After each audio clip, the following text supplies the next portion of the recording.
tea sippers, and you know what time it is. I hope you have all of your crumpets together because it's time to dish tea. And you're dishing tea, darlings, with Big Meat. Can't wait. It's time to dish tea with Big Meat. It's time to dish tea with Big Meat. It's time to dish tea with Big Meat. It's time to dish tea with Big Meat. Ha, darling.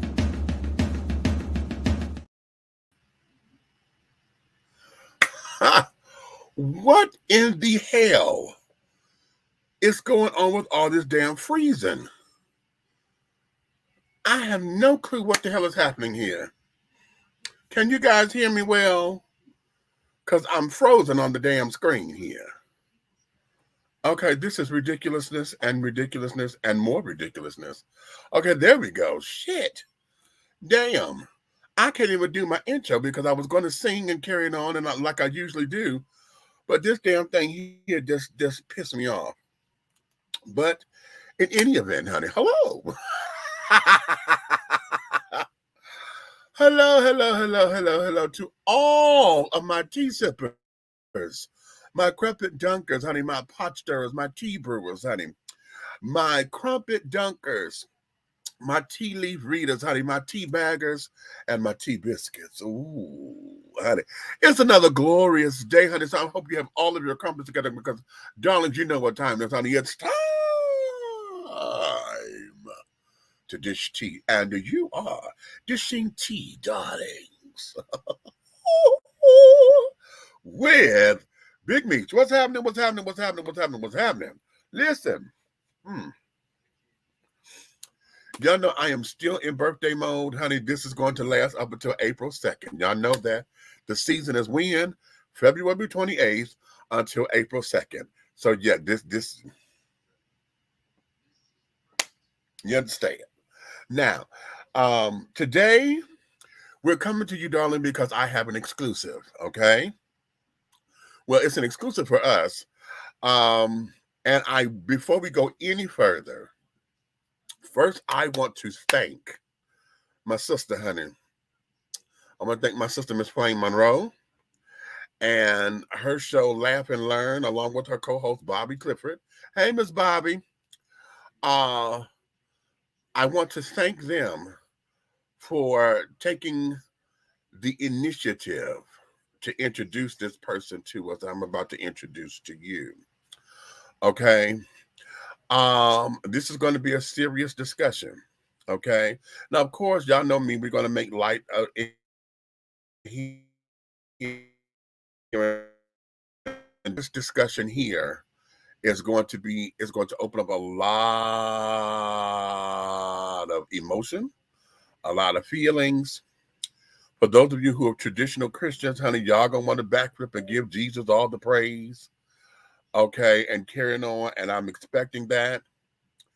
What I don't want this to turn into is a whole religiosity kind of thing, because this is more than that, okay. And the reason why I'm stressing that is because I have a young man here who is very courageous in his walk and is still trying to get some questions answered. And we're going to explore those same questions here. You guys know that I am a transgender advocate, okay? For those of you who don't know, y'all know Demetrius, y'all know Big Meat. Y'all know I'm a mother of a house. Y'all know I'm Big Daddy to some people. Okay. But one of the things that I am too is a transgender advocate. And so because of that, you know, there's some things about it I'm still learning, of course, because it is ever evolving and changing and going through the things that it's going through. But my guest today, at one point in his life, was living as a transgender woman, okay? A trans girl, okay, wanted to teach her, and okay, my baby was sitting up here and was getting her life when she was her and that girl, okay? Um, but then there was a revelation that came that questioned everything all over again. And so that's what we're going to get into. Because I titled today's show, I Am What I Am, Detransitioning. Okay. Now, again, some of you are going to look at this and have all of the usual questions. Well, what you go through all that for just to take it back out again? That don't make no sense. We're going to go through all of that, okay? So while we're doing that, I have the comment lines open. That's why we decided to do this live, because we was going back and forth. I said, baby, we could do a pre-record. And he said, no, I'm good. And now he's at a point now to where he wants to tell the story and want to build the courage to stand 10 toes down and waist deep in it, honey, because if nothing else, this is his life. Regardless of what you like about it or not, this is his life. And whether we like it or not, honey, who are we? Okay, this is his journey. And so without any further ado, I want you to welcome my guest, honey. This is King, honey, right here with Dish It to you. Hey, baby. Oh yeah. What's up? What's up? Well, happy birthday. I'm Well, so thank you, glad, baby. we're able to see you still here on this earth in the OG territory. Okay, you understand, okay? Oh yeah. Oh You yeah. Oh understand. yeah. Okay. Now, uh, I want to be as delicate as possible, but at the Yeah. same time, we're gonna be real. Of course. Okay. Uh, and as we go along with this, I want you to be as comfortable as you need to. And as you tell your story, honey, share with us what you feel you want to share. Because I don't want you to feel as though, because you're here and have a platform, that you're obligated to share stuff or whatever the case Yeah. may that be. You're not obligated to do anything but tell us what you want us to know. Okay. Okay. And so with that, I want to get started with you just telling everybody who was King. Well, King is of course a black, handsome young man. Um, I'm a leader. I would consider OG now in the detransition side of being a trans woman because I have transitioned for almost 4 years now. Was a trans woman for almost about 11 years. Um, Okay. and was committed to my transition every single day. So it wasn't no on and off thing. It was every once I transitioned, it was full flesh transition mode for me. Um, I have a beautiful mother. She have two beautiful children. We are beautiful inside and out because we take care of her. We take care of our parents. So I come from a very grounded family, grounded, very well respected family and Christian family. So that was the thing when you come from a real Christian background in the black community. Being different and sort of say is a ooh moment. But for me, it was a different.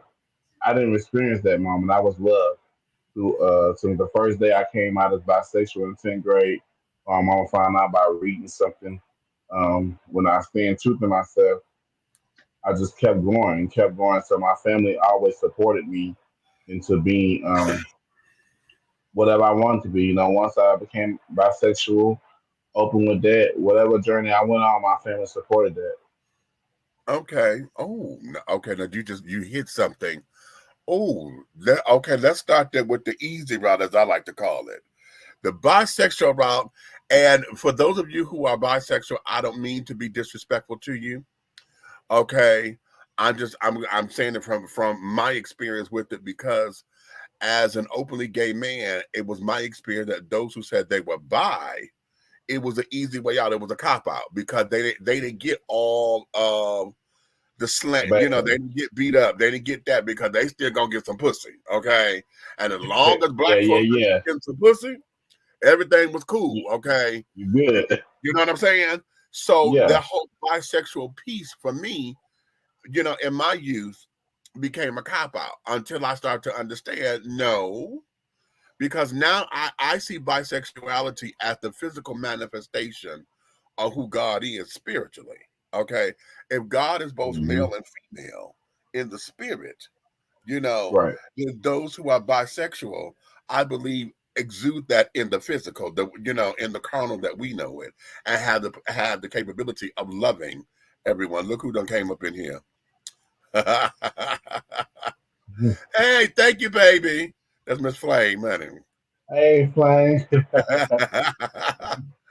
So let's start there with you professing to be bisexual with your family, and they were very supportive of you.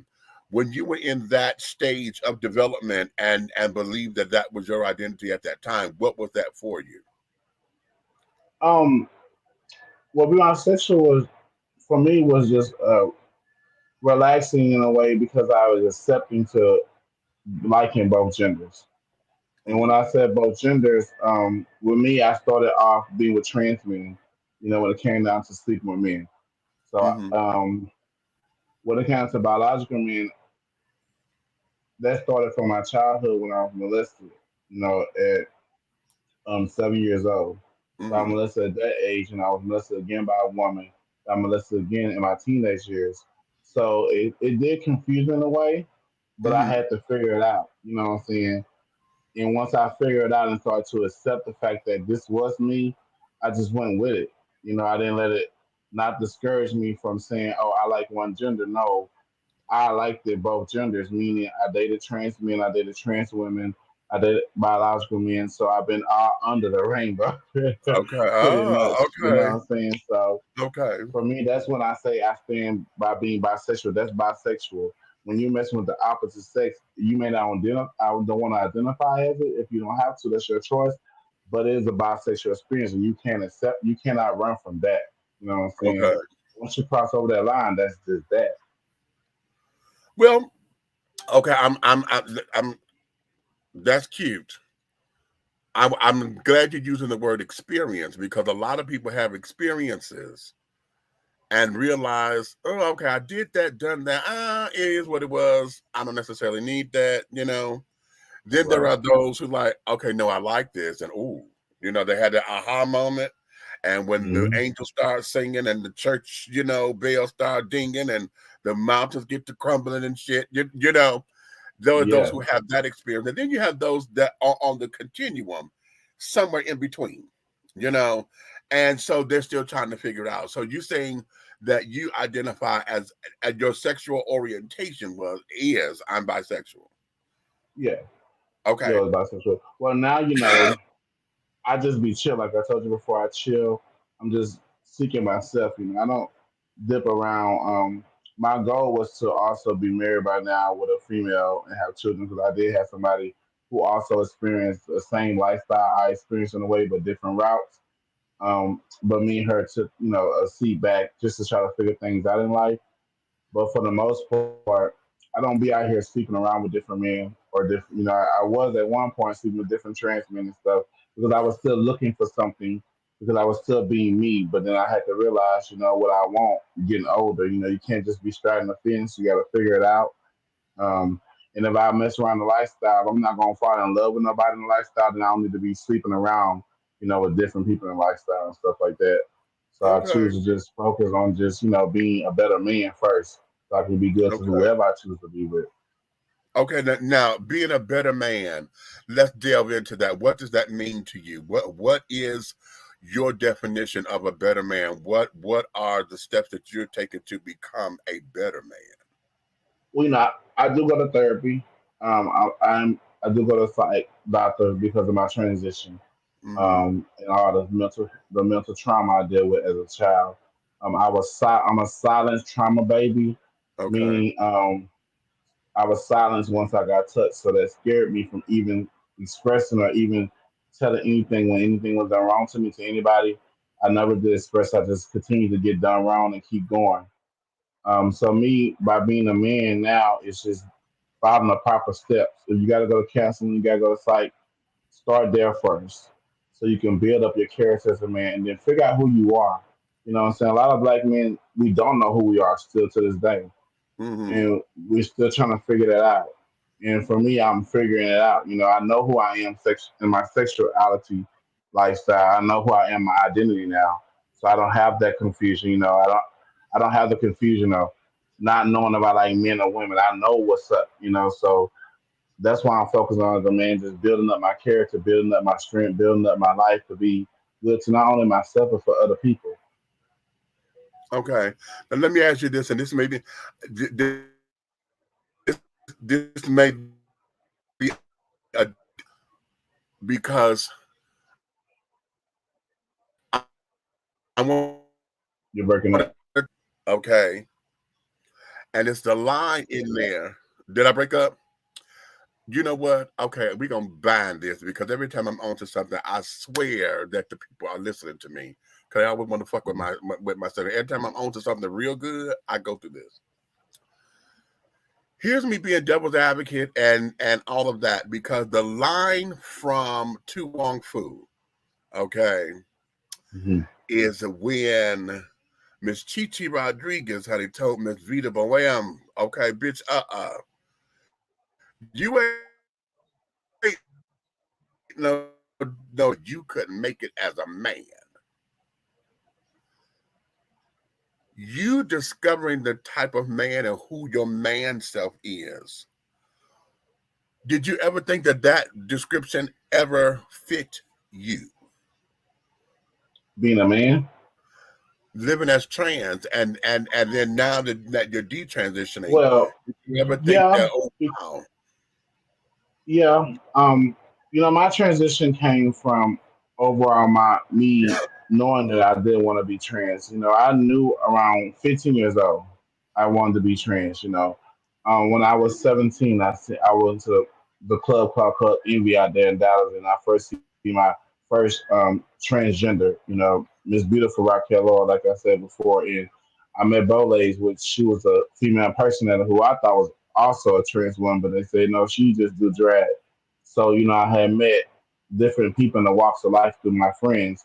So I knew personally that I wanted to be a trans person, but I mm, held it in the back of my mind because I was a kid. I don't believe in trans people um, transitioning as a child, even a teenager. Is just a lot on your body.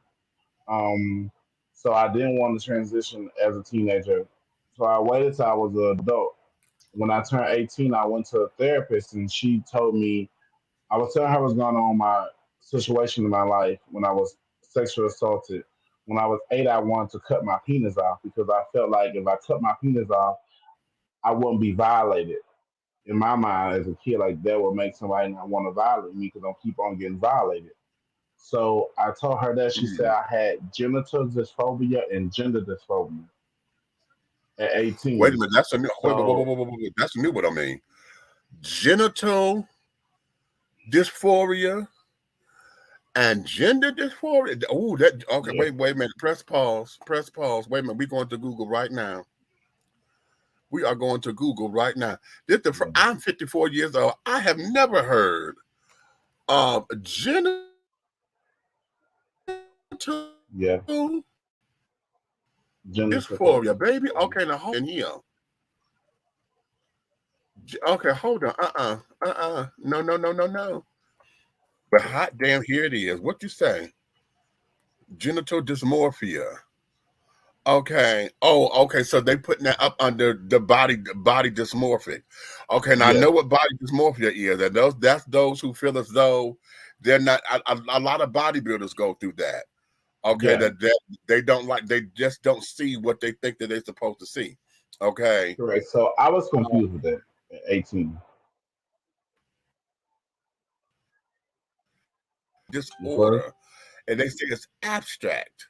Penile dysmorphic disorder, or PDD, is shorthand for men diagnosed with body dysmorphic disorder, in whom the size or shape of their penis in their main is their main, if not their exclusive preoccupation, causing significant shame or handicap.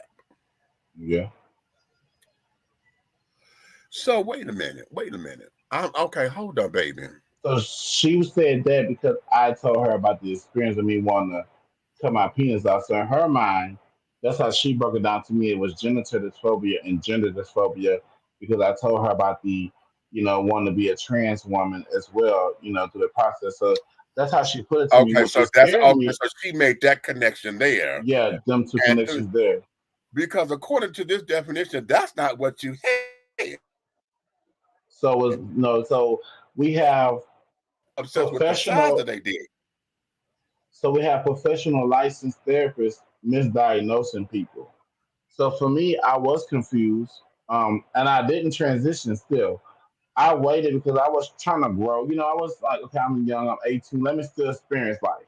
Let me Right. date. Let me just maybe because it's just always they always say it go away, stuff will go away. So maybe it's just something that I was just feeling that would go away, right? It Uh-huh. didn't go away. When I turned 21, I mentally locked myself in already, saying, okay, I'm going to transition and I'm going to become the trans woman that I just aspire to be. That's what I want to be, and that's what it is. I accept the fact that what the therapist had told me, and I just took it and I kept going on my life. So when Mhm. 22 came, I transitioned, but at that time I was working, Okay. so Okay. I Okay. worked in transition. Let's go back just a little bit because I want to take us back to that 15-year-old when you were on that precipice of saying, okay, something is different. And what was the facet? Is it something you can put in words, or what happened there? Because the connection I want to make is the innate part. Okay, because everybody always say, "Well, this is a choice that you made," and this, that, and I know for me being a gay man, I knew I was different all of my life. Okay, Right, when I was 5 years old, I had no word for it, of course, because I wasn't on that particular mindset. But I knew I was fascinated with seeing big men with no shirts on mowing the lawn and carrying on. My hands would get sweaty, and I would be mesmerized. Right, I'll be so mesmerized. And I remember being a kid laying on my father's chest. Okay, now I'm a titty man all day, and I must have flicked my daddy's nipples in that way, right? Because he slapped the shit out of me. Okay, oh God, I remember that just vividly. Okay, and my daddy don't. You don't remember, but I remember it so vividly because I blacked out. He hit me that hard. I had blacked out for a minute. yeah, Okay, but and I say this all the time because the body is designed to react to stimulus. So I'm his son, and I must have hit him in that way, or whatever, to where it was a visceral reaction, right? right.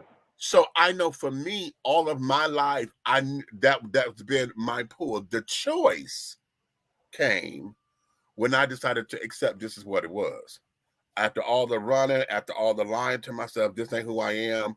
I'd have been to church and carried on. I done cried, I done stewed.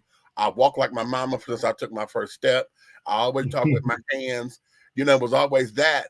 And and that was always something that made my father mad. You know what I'm saying? So that's what that Yeah. was for me, knowing that I was a gay man. Well, here you are coming through it. Here you are at 15. And now there's another paradigm shift. Like, okay, ooh, what was that if you could put it into words? To me, it was. I think overall, in general, also was a whole thing of the trauma, sexual trauma. Okay. Um, at first I was in denial, saying that became a part of it, but then I had to realize it do come apart in some of a standpoint in somebody's life when they take a detour. You know, Uh-huh. when I was touched, I didn't want to even live no more at Mm. all. Like, to me, my life been done. Really, honestly, spiritually, it was done because I was confused on why me. But when I became 15, I was, like I said, I was getting touched again at from 13 to 14, consistent by the same man, and he would make me give him oral sex all the time, eh, Mm-hmm. all the time, and it was a consistent thing. And then when I turned 15, I look in the mirror one day. I just didn't see me no more. I just didn't Mm. see me. I didn't understand. I didn't understand that feeling. I didn't know what was I going through mentally as a child to click that. Hey, I don't even feel like the man that my mom had. Like I don't feel like this man. I just feel like a little confused person who Okay. just don't fit into this world no more. Don't want to be feminine. Don't want to be masculine. Don't want to be nothing. I don't know what I want to be no more. But I knew it was something that what I was feeling. There was something for that. Them feelings was Mm. something for that. The feeling of want to be, want to be represented in a way that I would see myself every day, and that was a trans Mhm. woman. So, like I Let me said, ask. once I figure out what it was, I lock it in my brain and I put it back there. Uh-huh. Let me ask this question, and again, I'm not trying to be insensitive. Um, Looking back over it, did you at one point think that because you're being touched that way, oh, that means I should have been a girl because it's only men touching me like this? Well, it was two men and one woman. So it was a Mm. man, a woman, and then a man. Mm-hmm. So to me, that's where the whole confusion came with the bisexual thing. And that's how I Mm-hmm. felt with that. Because I was like, okay, which way do I supposed to go? Which way do I feel accepted in? And who gonna love me more? Okay, Ooh. because you don't know Ooh. because now you getting other people demons put on top of you, so ain't no telling what they dealing with. So I don't know if it was their demons that their spirits that they put on me. I do not know. Only me and God had to pray about that together and figure that journey out for me, and that's what I've been doing all my life since I've been touched. I've been praying, praying, praying. I didn't pray so much to I don't know what to say to God no more. But thank you for still delivering me through this situation, and not delivering me in a way like what people think, but I say deliver like through just the suicidal part of all of what I was going through Mm-hmm. consistently of not wanting to be here in this world after being touched. Mm. Okay. Okay. Let's okay. Let's go here. Okay? So you made the connection of wanting to be trans. You've gone to the therapy and things of that nature.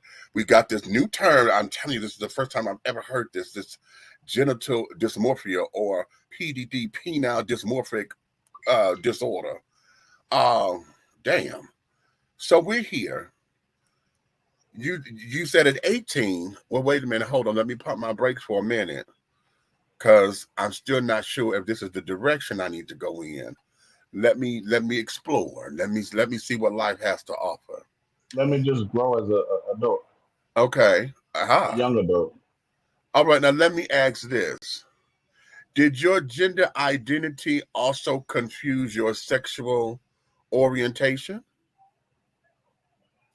No, because my sexual orientation I accepted because I was living it. You know, Huh? I was living it. I was having sex with, to me, it's how I am. You're Mm-hmm. heterosexual when you sleep with men and women. Biological men and women sleep together. That's a heterosexual lifestyle. Uh, And once I crossed the lifestyle willingly, not uh, non-consistent. Sometimes it was got it. Got non-consistent. it. I was having sex with people. So when I consent to having sex with a man, the first man that I consent to having sex with, in my eyes, was a trans man I met at the club, who I thought Uh, was biological grown man. But then we got to the house, it was a whole, boom. uh, So went there, then I explored. So I was a young adult exploring my bisexual lifestyle, pretty much. okay. So to me, that never did click because I stand firm in that. Okay. Once I Okay. crossed over, I stand firm in that. So that's how I knew when I transitioned to being trans woman, I knew I was a trans woman. I was a bisexual trans woman, because I was not letting go of loving women. I love women, women love me. So why would I know a connection that's there, gonna always be Mhm. there that I'm not gonna let go? when I knew on one side, when I tell or I tell a gay guy, hey, I'm bisexual, it was, oh, I don't want to deal with you because I can't compete against a woman. So it Right. was grief that you got being bisexual in the community. So I had a whole struggle being not only bi, but turned to a bi transsexual woman. That was a whole nother different story for people. Okay. Now let's explore that. Let's explore that because now we into the transition period. Okay. Yeah, so now we're in transition period at 22 working. So we'll start there with how that experience, took me to Uh-huh. my transition. Take it. Go ahead. Start. Go Okay, ahead. Give it to me. so when I finally became, comfortable in saying, okay, this is who I am. I want to tell you a biological born female, my beautiful black queen sister, who was actually my manager. She's not a real sister, but she's a sister. She Hmm. was my manager at the time, and also she became my friend. So I pulled her to the side one day and I said, I've been feeling this way since I was a kid. I told her everything. She was the first Uh-huh. person I opened it to about, like, besides somebody professional. So I said, well, Uh-huh. I went to counseling about this at 18. I was confused, but now I know who I am now. This is who I am. Okay. So I said, okay, well, how do I do this? Okay. How Now do, you done gain an uh, ally. yeah.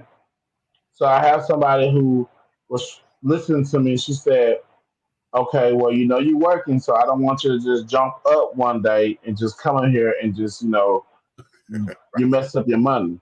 Let the kids have it. And Right. so Okay. she said, so that's a priority as well because you got to pay for this stuff. That's how she broke it down to me. So she was like, but on the transition part, she said, listen, I can't teach you how to be a trans woman because I'm not a trans woman. I'm a biological born woman. But she said, I will do my best to help you get the proper steps to see where we can take this at for you. And Hmm. that's when she would get online for me. Yeah, she would get online. She would look up stuff for me, help me. Because I didn't want to open up to none of my friends. I didn't want to open up to nobody about that because I didn't want nobody to change my mind. Because I Okay. knew once I opened up about it, everybody was gonna change my mind. And then what if it would have stayed in my back of my head and I would have started transitioning now at 30 at 37 years old? Well, now it's so accepted to be a trans person. Uh-huh. You know, it is. You can walk down the street and love each other, and as a trans, you can be happy publicly. People, guys accepting you who not fake straight, who's really bisexual openly. I like trans women, attracted trans women who's sharing that, bringing around their family. So, what if I would have waited? So that's Hmm. why I didn't open up to my family. So when I did open up to her, she was helping me behind the scene because, like I said, once again, I didn't want nobody changing my mind on what I knew in my head, what I wanted to do. Because if I Hmm. didn't want to do that, I would have never have done it to myself. Because you don't mark nobody's lifestyle because Right. that is something serious. So why would I? I didn't been around the scene already, so why would I mark these girls who I already didn't seen and respected? Hmm. So then I trained. So she took me to the computer. She said, "Well, you take prenatal. They say take prenatal vitamins, so I took prenatal vitamins." She said, "Testosterone blocker. You need the testosterone blocker." So I took a testosterone blocker. I ordered one from online, and she was saying something about hormone therapy, but I couldn't find no doctor in the area I was in. But in Dallas, there was a doctor, but the doctor was always booked. So I couldn't really get to that doctor in time, so Hmm. then I had to turn to black market hormones for 3 years at the time. Um, from 2010 to 2013, I did black market hormones. So, Okay. Okay. Did you suffer any of the ill effects from it and carried out? The girls had it on them black market moms, baby. You well, know. yeah, now I do deal with some things, that I don't know where it came from. I have had two heart attacks. I have an enlarged heart. I had a Okay. stroke last year in the brain. So I have had some issues that most likely came from that. It may not hit you then, but in the long run, stuff do hit you. And I didn't know what I was shooting my body. You know what I'm saying?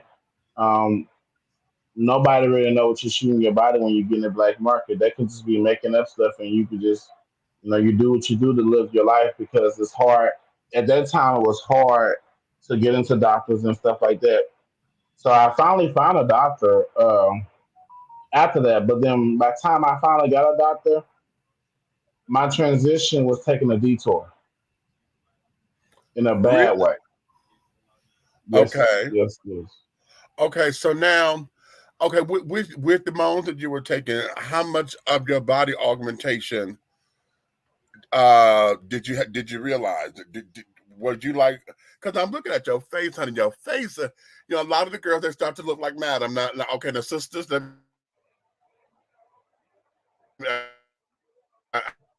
because when the girls start getting their work done, they start to become obsessed because now then they got snatched and all that, and they start to see cheekbones, and you see them playing them like, okay, I want it to be raised up right here. Okay, we're gonna put about $200 right there, and then they become the mad scientists. Then they start looking like the Madam dolls and carrying on. If y'all don't know Madam, go Google her, honey. Then they want to put that cleft in their chin. They got this big old long ass, chin or whatever. Hmm.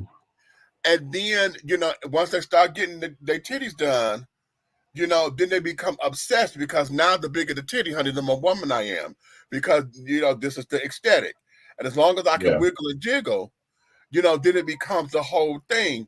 Now for the pageant girls, Look, Kim. okay, for the pageant girls who trying to get that hourglass figure so that they could look good in the dress when they go on to serve for Miss Continental and all those kind of pageantries and carrying on. Then they start getting that work done. And so now they done got $500 on each hip, you know, Hmm. and it looked good from a distance. But when I'm up in your motherfucking mug, bitch, Don't look okay. good. And then on top of it, as somebody who does drag, honey, I have to exaggerate because I'm drawing in a cheekbone. Okay. Right. We contour, we put the little J there, contour because I'm drawing in a cheekbone. Well, you done got all this work done, and then you still painting like you got to draw this shit in. You know, well, you done did it. So now the work is done, but your paint is saying something else. And it looks good from a distance. See, if I'm 20 feet away from you, honey, because you're on stage up under the spotlight, bitch, you sickening. Ah. But after Yeah. it was all over, and I got to look at you in your mug, because we right here next to each other, bitch, you looking like the crypt keeper. Okay?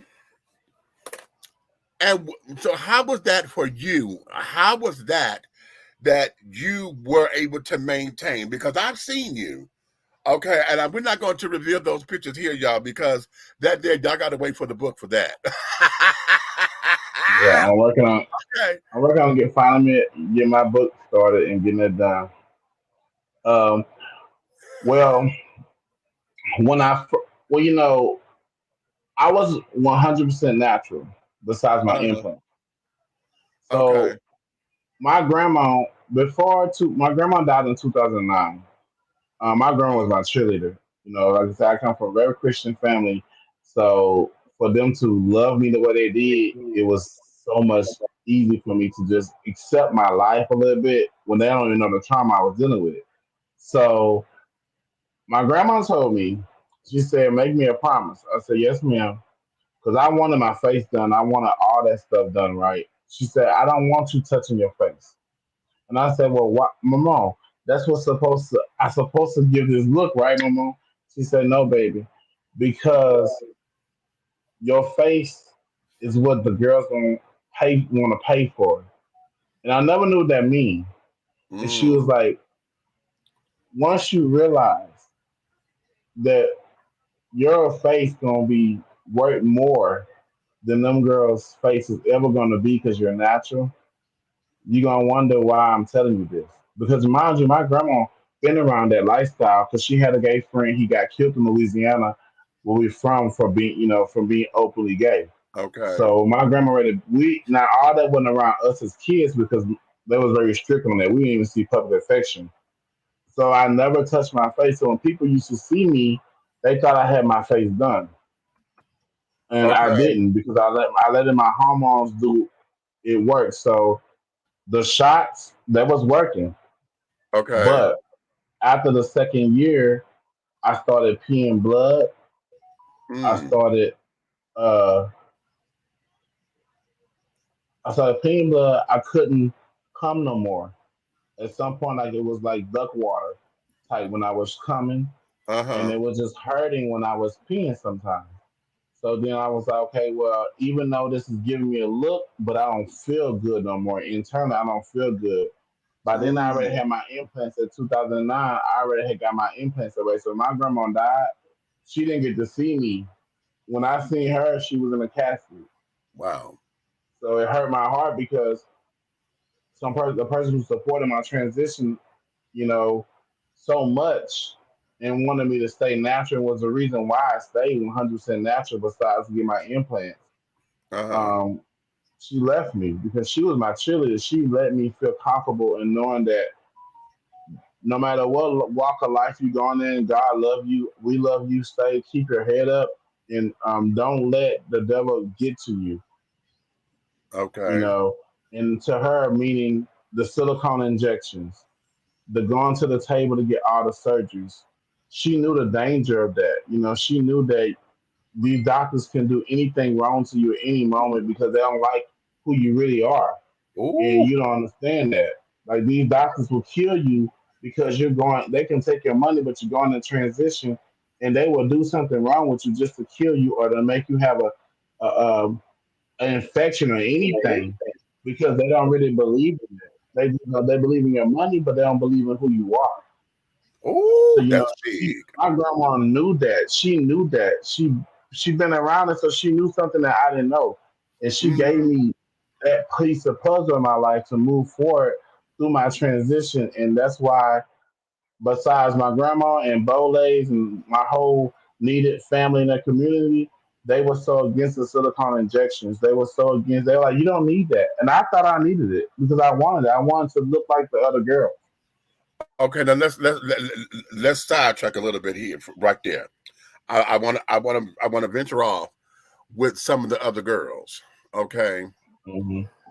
being in this world of being with the showgirls, honey, I know, and I'm from Detroit, so I know there's a lot of girls, okay, who get caught up because they think because they can give a look and they can pull trade, bitch, Yeah, the trade is on me, okay, that they think that that means that they're supposed to transition. That means that they're supposed to live their life as girls, okay, instead of just enjoying the moment. Okay, it was nothing wrong with being a drag queen, but drag queens had the stigma. Okay, they untrustworthy. You can't be around them. You know, fuck them bitches because they loud. They it's all of that. All of them hold and walk the streets and this, that, and the other. They don't got no real jobs. It became all of that. And so the gay folks, we still had this thing with the T girls. Okay. Now we love a good show. But as far as being friends and carrying on, honey, there's a selected few. Okay. yeah. So what was that for you being in your trans self and yet seeing the other girls who were coming after you that wanted to look up to you and be like, girl, oh girl, you socking bitch, you rocking it, and they want to use you as their blueprint. What was that for you? Well, honestly, I didn't have no girls that wanted to look up to me because I Really? wasn't. I wasn't around. Once I checked out of that, just the whole going to the club, the whole lifestyle. Once I seen how things was, once I got my implants and I finally came, back on the scene or whatever, because you're going through transition, you're doing all this stuff. So I realized how hateful trans girls are towards each other. Mm. The ones I was around the pageants and who was around both, they treat each other with respect. But there was a significant other group of trans girls that really didn't like each other. They really, really, really, really had this thing against each other that I didn't get with because for me, we're gonna my mind, we're gonna fight if you disrespect me, even in Right. dress up, whatever hair and stuff, we're gonna fight. So I don't think I had girls that look up to me now. I can't say I had people that was inspired by just the essence of my transition, how it was going for me. You know what I'm saying? When Hmm. I did get my name changed and I got my social security number, I mean my social security change, all that changed and my birth, like all that was a process, and I did all that by myself. I didn't have no help. No trans girls telling me what to do. Like I had to learn on my own because they won't tell you certain things. They won't tell you how to go change your name. They won't tell you how to do the right things. They'll tell you how to do the illegal things, but they won't tell you how to do the right things to make yourself legal. And that was a problem for me. So having this big old, I wish I did have that impact, but I didn't have that impact. Because I guess that I stayed so ducked off in the scene. I was working. Once Bo, we go to the pageant, we go to the club, we travel, and then when I go back home, I became a loner because I'm an introvert. Even as a trans woman, I was an introvert. I only went to the club just to celebrate anything that was dealing with Bo or anything that was dealing with my needed family in the community. If it wasn't for that, I'd be back at home because I lost my light in my tunnel. They didn't know that I stopped loving myself through my transition. I didn't want to. By that time, I was checked out of my transition, believe it or not, and I was checked out, but still checked in Okay, because I was going through so much. let's explain that because I've heard, and this is one of the first times that I'm hearing this from a black, well now former trans person, because usually we hear that from our white sisters, honey. They've gone through. Um, some has gone so far as to have SRS surgeries. You know, and now that they feel as though they complete what they thought they were supposed to get out of it, they don't. And we have a lot of trans suicides because that light is not there anymore. What they thought they was supposed that all that was supposed to have done, it didn't do. So now what? There's a line in Paris is Burning where Pepper LaBeija says, she said she didn't want to have surgery. She said, oh no. She said, that's a little bit too far from me. Okay. She said, that's a little bit too far from me. She said, but the girls that do all that, she said, they think that because if I get a pussy, everything is going to be cool for me. It's going to be it's going to be cute. But she said, they forget women get beat and get dogged and this, that, and other. That's that's who this is. Pepper said, she said, no, I've never been a woman, honey. I emulate a woman, but I've never been a woman. Okay. Hmm. I emulate a woman, honey. So everything about me is me emulating what I know to be strong women. And when folks who lose that light because now I'm at the end of the tunnel or at the end of the rainbow and there was no pot of gold, now what? What do I do? How do I go from here? And I'm say this too. On Jerry Springer a long time ago, when he had Maya Douglas and Mimi Marks and what's her Brittany, name? Brittany Monroe. What's the Monroe girl? Silky Mora, Huh? not Silky. I No, don't no, think no, she's no. on there. Oh, what's her name, y'all? White girl, Monroe. Flame, what's her name?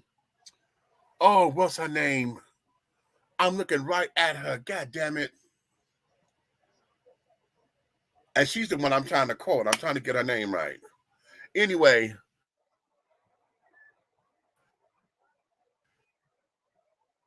who said she had mutilated her penis because she was trying to have SRS surgery. So she went in and she mutilated herself so much to where they, because they knew she was, thank you. No, not Marilyn Monroe. It wasn't Marilyn. No, no, no, no, no, no, not Marilyn Monroe. Oh God, I can't call this girl's name. Um, but she said, she asked her, she said, do you really understand what it is that you're doing? And it was one of the moments to where it was like, girl, you ain't no woman for real. You think you Hmm. caught up because you got a look. She said, "This is something I know. This is who I am. I want to be and die as an old woman." Okay, with me and my husband and Dr. D. And when she said that on that show, that had just blew my mind because I don't think that a lot of the children go into this knowing that this is the rest of my life. Okay. Right now, Yeah. you're young, you're caught up in the club because you in club life. Okay. You in club life. Like they say in Paris is burning, honey. Okay, you here for the balls. Long as you got status in the ballroom, bitch, everything is lovely. But when the Oh balls are yeah. open, you got to come out here to the real world. What is that? You got to deal with the real world. So I said all that to preface this for you. Um, when you made up your mind, did you ever think that you were going to have a moment where happiness was no longer there? No, because when you have this, my biggest thing was the support. When you have that support, when your family supports you, you got your needed family support you. You got the two of the best hairstylists in Dallas. Katrina, which is a trans sister who used to do my hair. King Dior. He was on Chasing Dallas. He done TS Math, but King Dior was doing my hair way before he started being a celebrity hairstylist because he used to date my brother. So when you have them kind of people rooting you on and making you become this trans woman that you can be, that right there takes over the bad moments that I was dealing with. Them, empowering me, making me look good. My son Tate teaching me makeup, Nia Cortland teaching me makeup. Bole's telling me, I don't want you with all that drag makeup. I want you to look. You don't live your life as a drag queen. You look like a trans woman, so you got to make sure you look presentable because you work every day. You a working girl.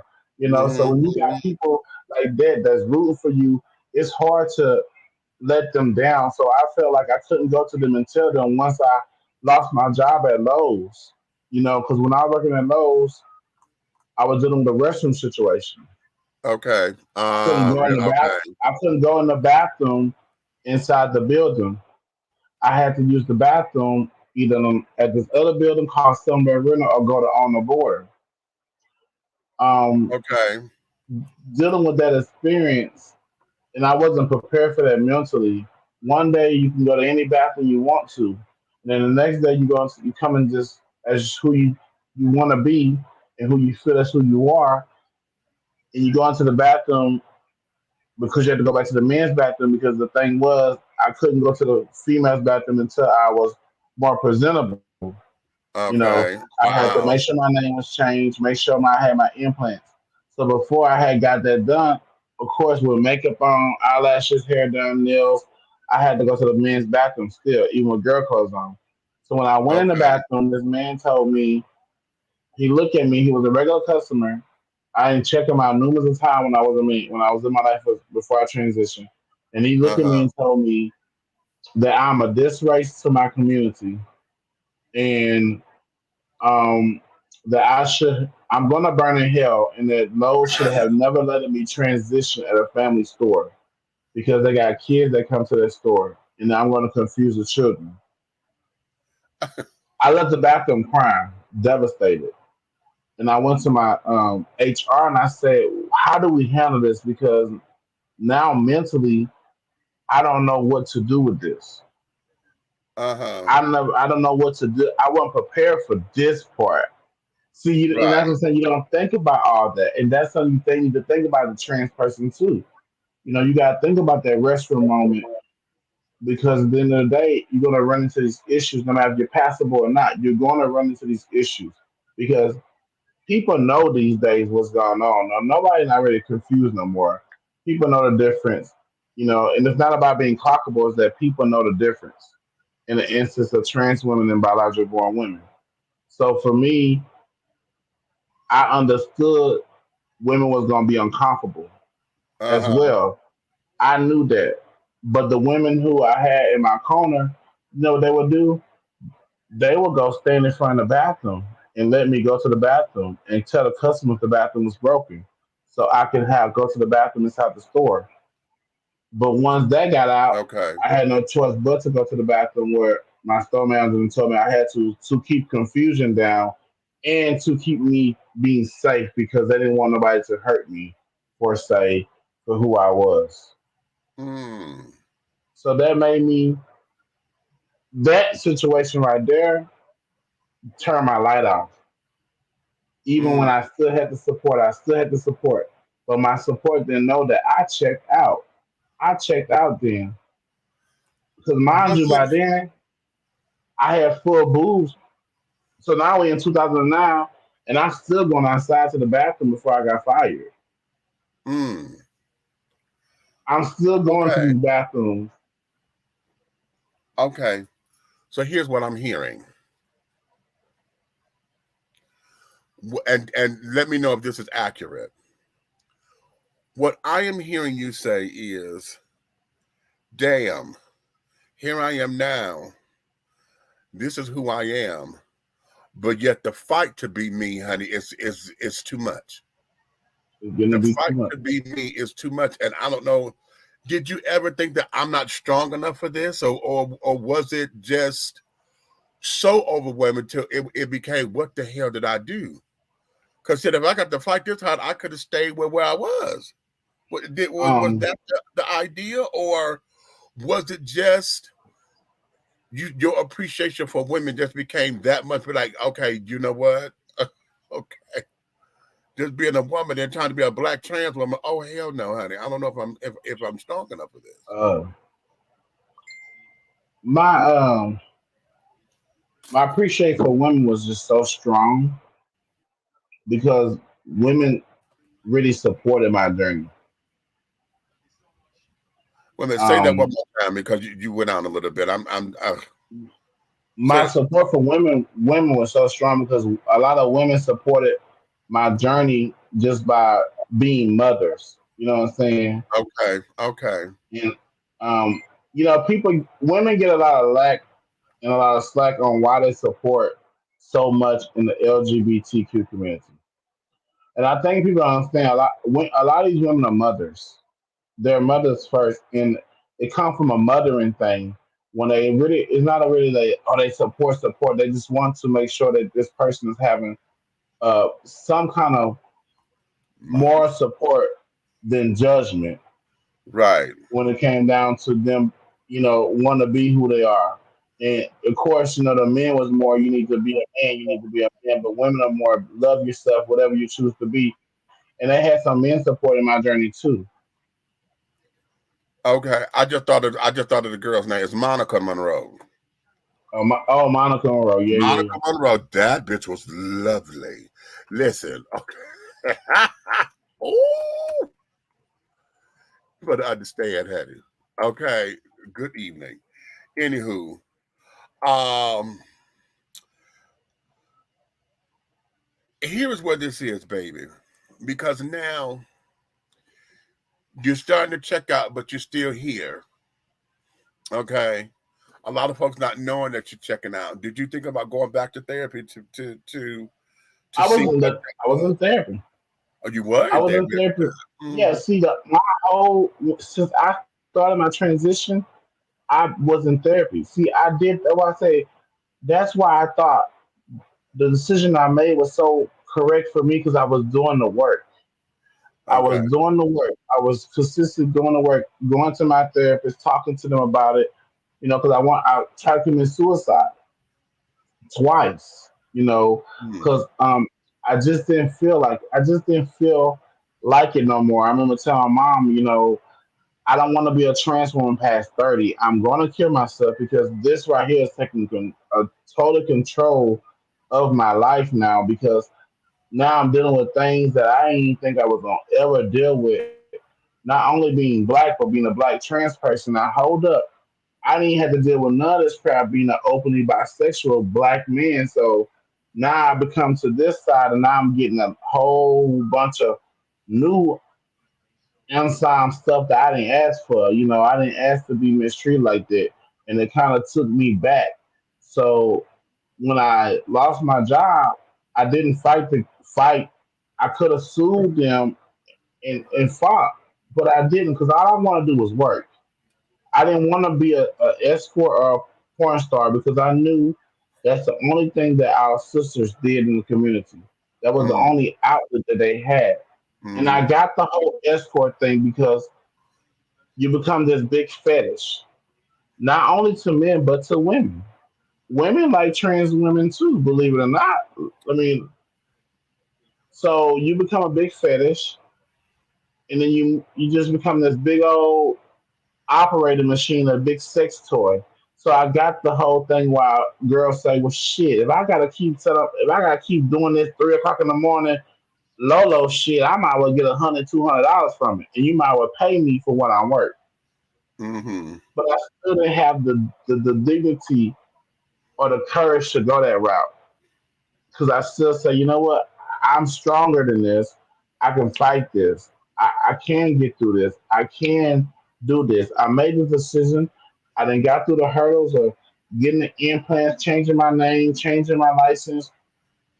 I done did all that now, so I can keep going. I can keep going. I can keep going. I don't have to give this up. I stopped working for 2 months once they let me go. I stopped working just to get my mind right. I went out of town, took a vacation. I went back to working thinking that once I got to this new job, it was going to be better because I was in a new place. But that ship sank and it made it 10 times worse because not only that they didn't already know I was already dealing with some trauma from my old job, but I'm at this new job. And some people already know I'm a trans woman because I used to go to the store a lot before I transitioned. But Uh-huh. that wasn't a problem. I didn't care about that. But Okay. once I went in and did that, I got that job. The stuff started getting worse. Even when they had a family restroom, but I was still dealing with some problems, and I was dealing with one associate. She harassed me for 3 months straight. So like with that, it started testing my faith with God, and that's when the struggle of my belief came in through my transition. Okay, so this coworker challenged your faith and threw God in your face. Well, no, she didn't challenge my faith. My whole just everything in general was challenging my faith of what I was dealing with. I didn't understand like God. I dealt with the sexual assault 3 times. I put that in my spirit. I had dealt with that God. I'm dealing with the situation now where I'm accepting who I am. I didn't deal with I got over that.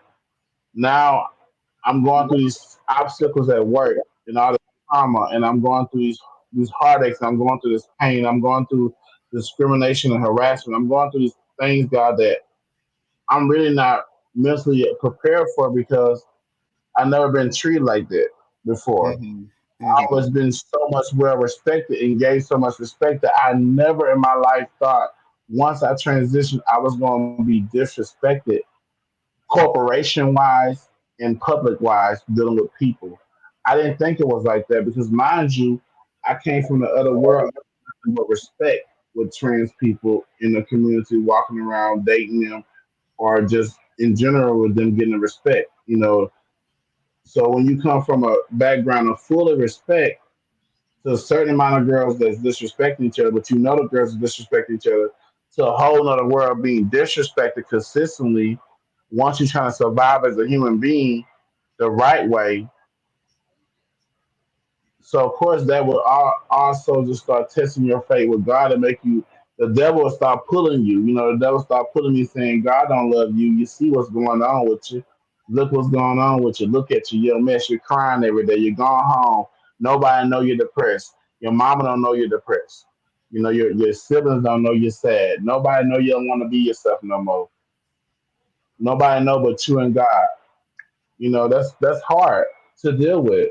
That's hard Okay. to every day to wake up and put your makeup on and go into that job and still be the best trans woman you can be for yourself and for everybody that supports you. And deep inside, you do not love yourself no more. That's hurtful. Mm. Mm. Okay. Let me ask this, and maybe this is an unfair question. maybe this is an unfair question, but as a trans woman,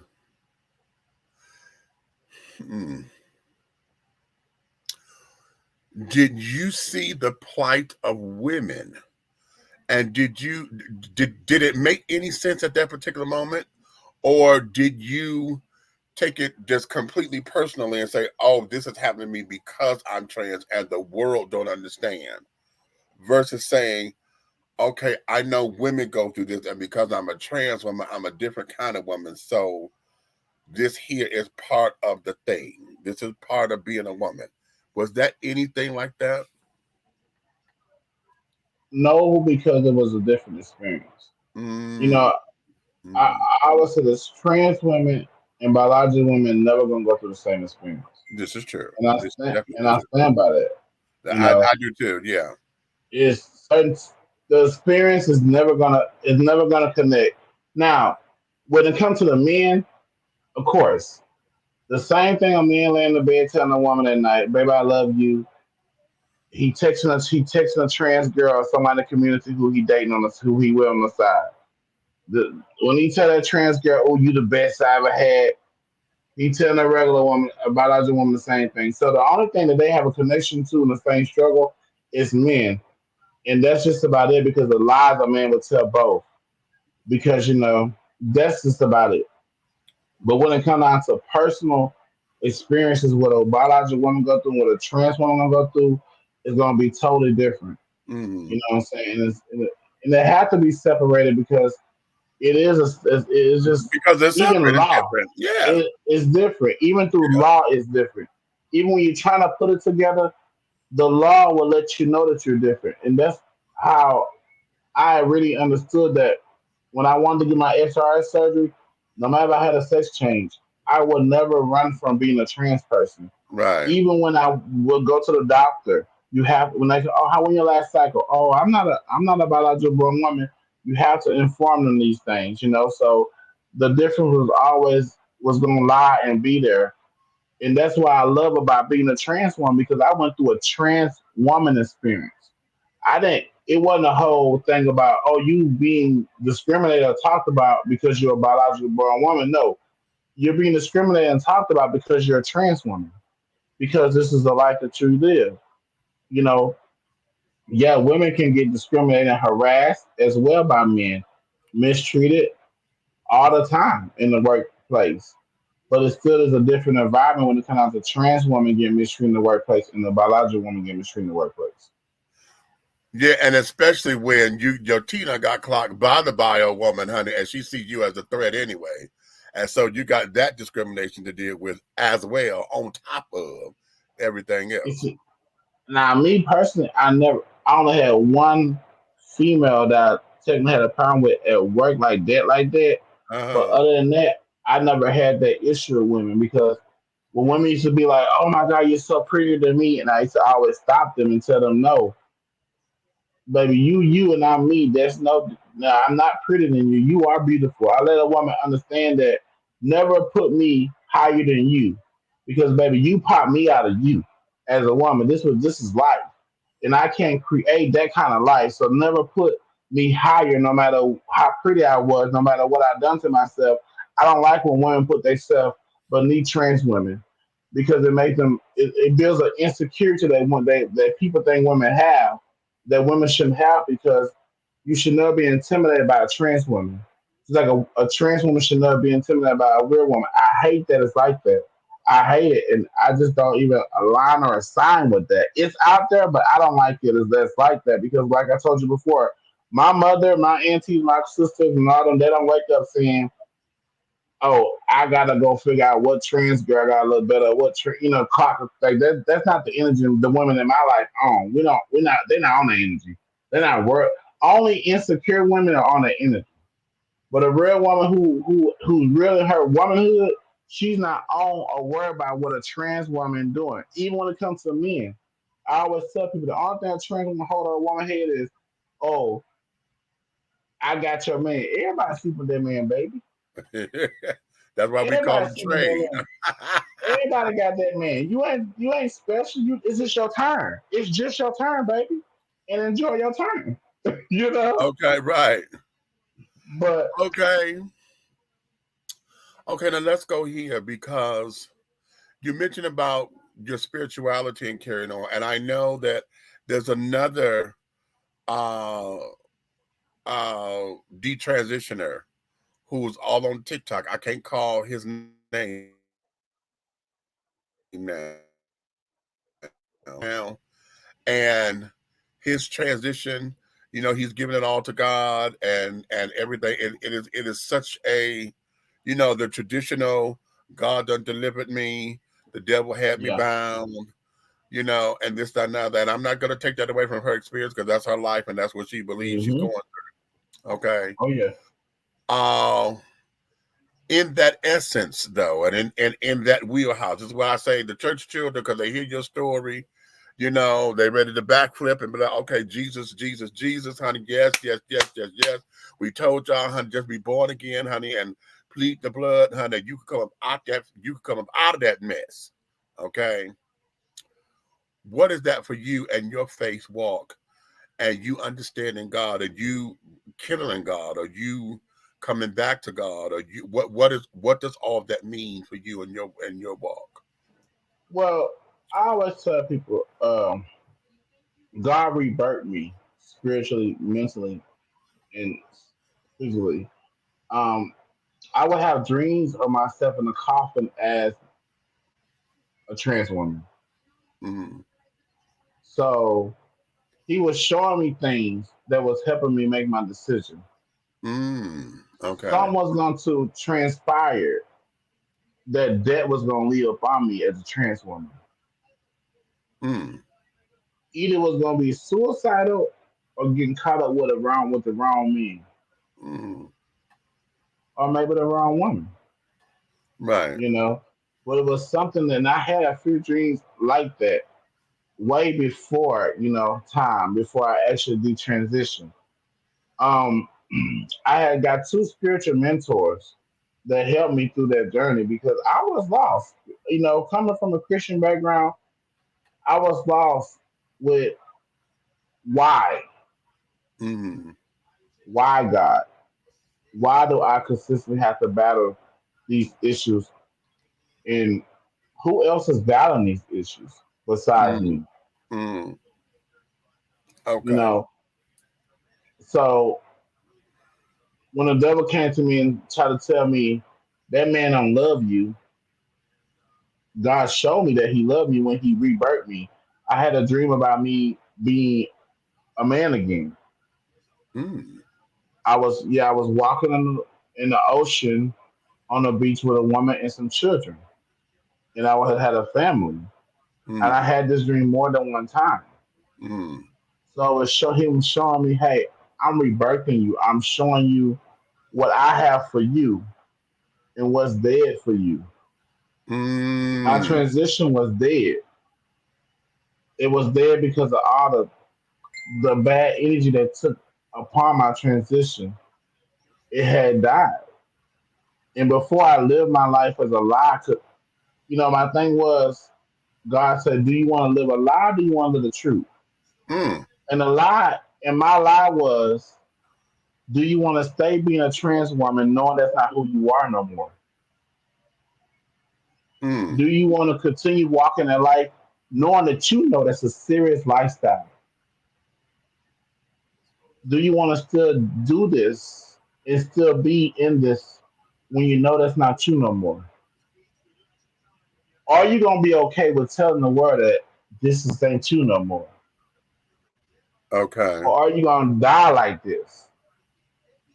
Mm, So when he started showing me them dreams and started making me realize that I had to make a decision, uh-huh. and that's when I knew that he was rebirthing me. And I had when I detransitioned, I had wrote on my Facebook, God had rebirthed me, and then when I did it, I felt like a newborn baby Okay. because I felt love, I felt accepted, by my family still, by everybody. I still felt. I thought that once I did detransition, that was it for me. When it came down to just people supporting me, but the overall support was amazing. that it helped my faith with God. It helped me get stronger to let me know that God said, now you see what I did? You went through all that. I still made you strong enough to go through it. Now, once you go through it, I want you to use your story to help others get through it. Okay. You know, that was my whole look at it now through my whole journey of being a trans woman was to just help somebody get through it. Okay. You know, when you feel so defeated, because for people who believe in God as a trans woman, your faith is questioned a lot. You know, Mm-hmm. you question, you really do. You start really looking to stuff like, God is really me. Do I really supposed to do? You question yourself more than you question yourself before, Okay. because you really want to make sure that your spirit is aligning up with that lifestyle that you live in. Mm-hmm. Mm-hmm. And, you know, overall that you have God loving you. I would never tell people that God don't love you because of a lifestyle that you live. That's not my job. Right. You know, my job is to also let you know that God loves you no matter what area that you need to go through in life, but you have to improve and get it clean. If you're gonna live it, clean it up. If you're gonna live your life as a trans woman, clean it up. If you know you're doing too much and doing too much and it's gonna cause you trauma and error in your life, clean it up. You know what I'm saying? Mm-hmm. Get Mm-hmm. close with God, but clean it up. If you're getting older and you're still doing things and you're not supposed to do it no more, clean it up. Right. You know, that's what he really taught me through this journey was clean up. So I clean up. I cleaned up my transition, and it was a struggle when I did transition. It was a struggle mentally because I had to go through. Did I wait a minute? Now I waste all this money I didn't spend. So did Uh, I waste all my money? mm-hmm. You Mm-hmm. know. Let's go there. Let's go right there. As you were talking, and I shared this with you before, and though transitioning was never something that was in my wheelhouse, uh, I questioned it when I was a kid, though, because, you know, my titties are my titties. These been here, okay, they grew. And the first time that the word transsexual came into my lexicon was when Teddy Pendergrass had the accident and had the trans girl in the car. Okay. And that was the very first time that that word entered into my stratosphere. And I was like, what is this? And when I went to go look it up, you know, I was like, oh, wait a minute, you know, and because my chest and stuff, you know, my these like I thought that that was me, and because I wasn't a masculine boy, I'm like, oh my God, okay, are you trying to say that I am? You know, and I had to learn to be accepting of who I am. When I started doing drag, for the longest time, Demetrius was on the back burner because Samantha became everything. You know what I'm saying? I stopped buying Demetrius clothes because it was always about the next show. It's always about trying to get this, going to get a wig, going to get lashes, got to, you know, get some hair, practicing the song. It was all about the next show. And so Samantha became the entity. You know, Demetrius was the name, but Samantha became the entity. And it got to a point where I was like, oh, wait a minute, honey, hold on. Okay. I'm gonna hit this motherfucker. Mm. It's Red. Y'all, Red is in the I didn't bring him up on camera yet because he just wanted to sit back and listen, but I told him when he's ready to come in. He's sitting over private messages up in here, honey. And I'm gonna hit it. Y'all know how he We get. cutting up. Okay. But so I understand only to a point. You know, I can understand when the entity took over and I had to then reclaim Demetrius.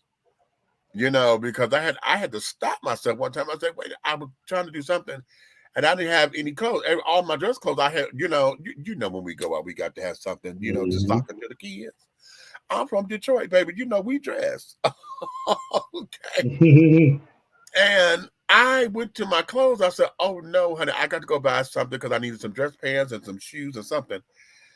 And I had to force myself to go buy clothes for Demetrius because I was so busy concentrating on Samantha, you know. Yeah.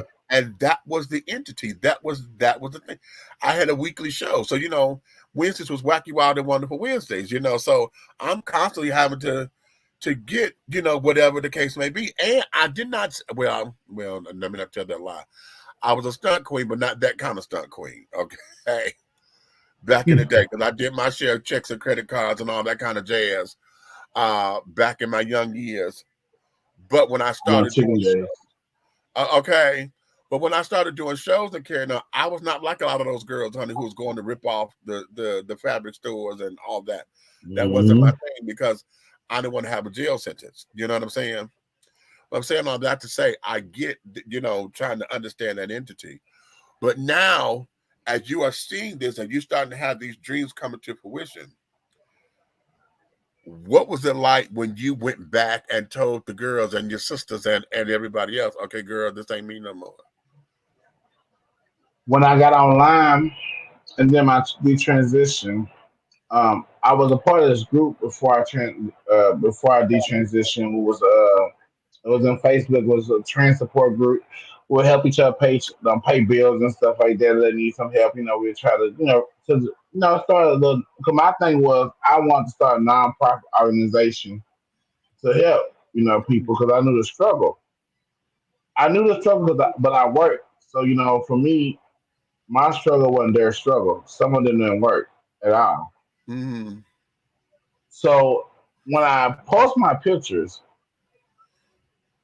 the trans community who I was supposed to be cool with turned their backs on me. So I became a mockery. This is why uh, the people don't take us serious as trans people. I had one girl screenshot my stuff, put on her page, and she wrote a big old thing about it. And I had got on video. I started crying because I'm like, well, wait a minute, y'all don't ask me what happened through my transition, so we can get to the point of why I detransition. I'm almost 11 years in the game. It ain't no 2 or 3 years, baby. I'm close to 15 years in this thing of Mm-hmm. doing this consistently. Even when my lights got dark, I still kept going because I say, "This is me. This is me. This is me," and I was standing by that for the longest. So for them to call me all kind of names and say, that I'm the reason. I don't have nothing to do with your transition. If that's you, what's me is me.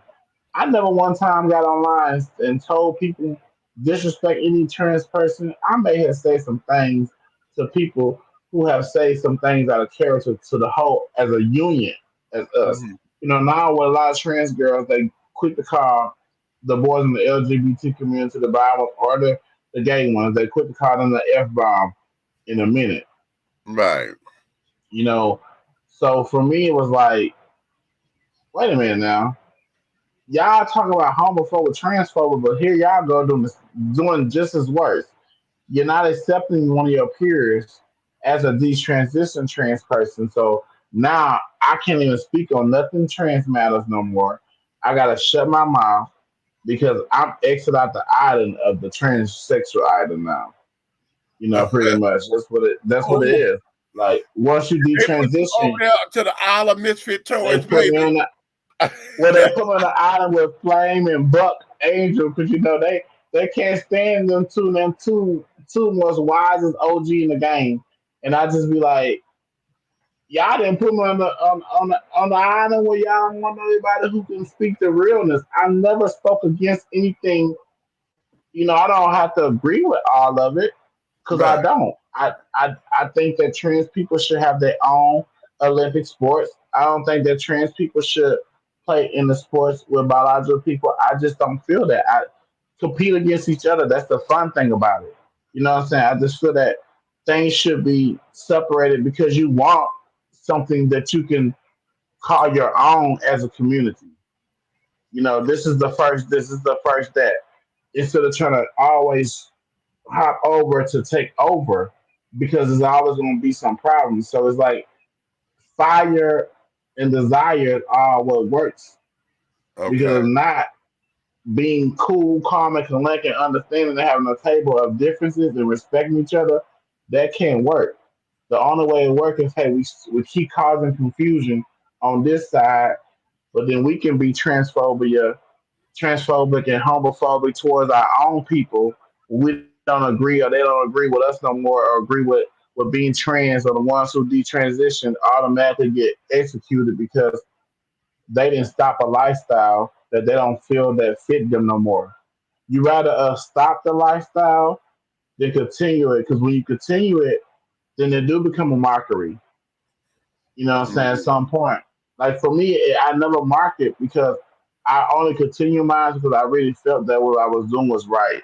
But Mm-hmm. until I started getting them dreams and I started feeling the way I feel, and I started understanding that, hey, I'm disconnecting from this. I can't do this no more. I don't want to get my hair done no more. I don't want the nails no more. I don't want the makeup no more. I don't want the laser hair moving no more. When you start saying, I don't want this no more, you just begin to just really start unpeeling your life back to being who you want, really desire to be. And that's who you was born to be. Everybody got their own boat, and I'm in mine. Mm-hmm. Mm-hmm. Let me ask this. Being on on the Isle of Misfit Toys, honey, because you've gotten tossed out, quote unquote. What is your sustaining ability here? Because when the community that you have been supporting, entrusting, around you, it's did it feel like a betrayal? Kind of, It does was. it, okay, because It is. I feel that, so I don't want to get emotional about it, because it's like, damn, I'm damned if I do, damned if I don't. And the bitches who I thought would understand this shit, y'all mad because I'm not helping. I'm not down with the sisterhood. Well, I am, but shit, y'all just be my sisters. For whatever this is, it's no longer for me anymore. And I don't know why. And this is all speculatory and trying to understand the why. It's and I'm going to compare this to this, because this is what I experienced when I had my gastric sleeve surgery. 'Cause I used to be 500 pounds, 520. All right. When I had my gastric sleeve surgery that I did not want to have, it's not like I ran to and have it. When I had got down to my lowest weight, which was half of my size, 260, okay, I did not know who I was in the mirror because I was losing it too fast. Mm-hmm. And when I said that, I was on Facebook in a group, that talk about weight loss or whatever. Them bitches told me that I had a mental problem. Okay, that I was mental, I was crazy. And I was like, wait a minute, how am I crazy when I'm telling you, honey, something is not right, because I don't see myself. I'm losing this weight too goddamn fast. And I didn't think it was going to happen like this, right? Yeah. Then came, now that I'm no longer a big guy, I love big boys. Okay. I love a big old boy.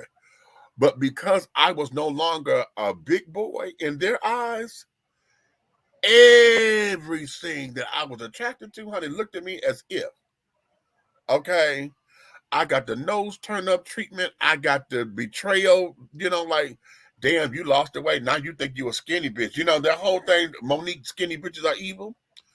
I went through all of that.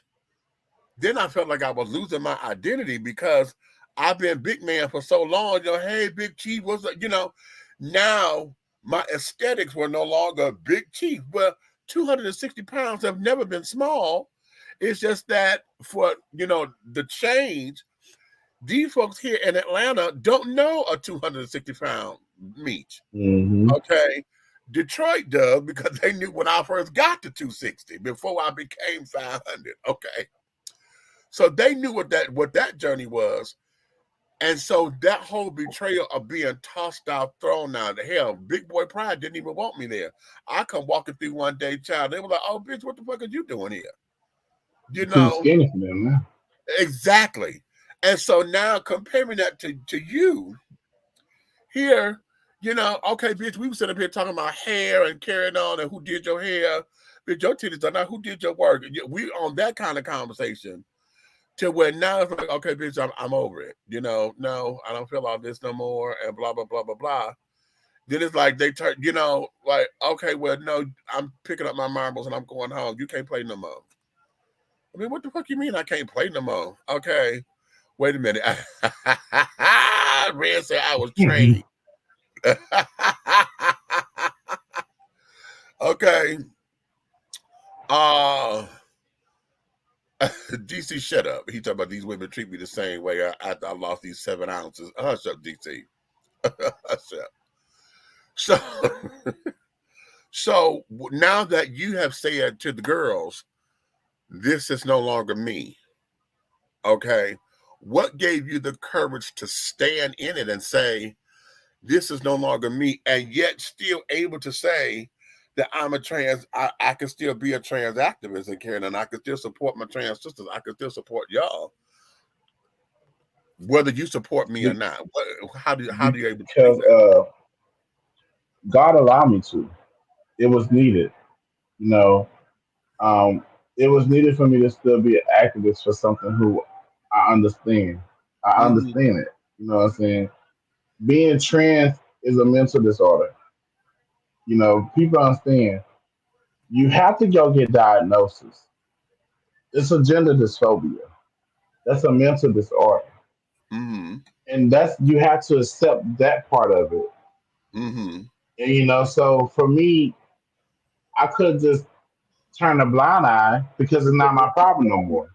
Like I Mm-hmm. told you, I can blend in society. I don't have to worry about, none of that no more. I can just go walk my life. When I go to the store, nobody know nothing.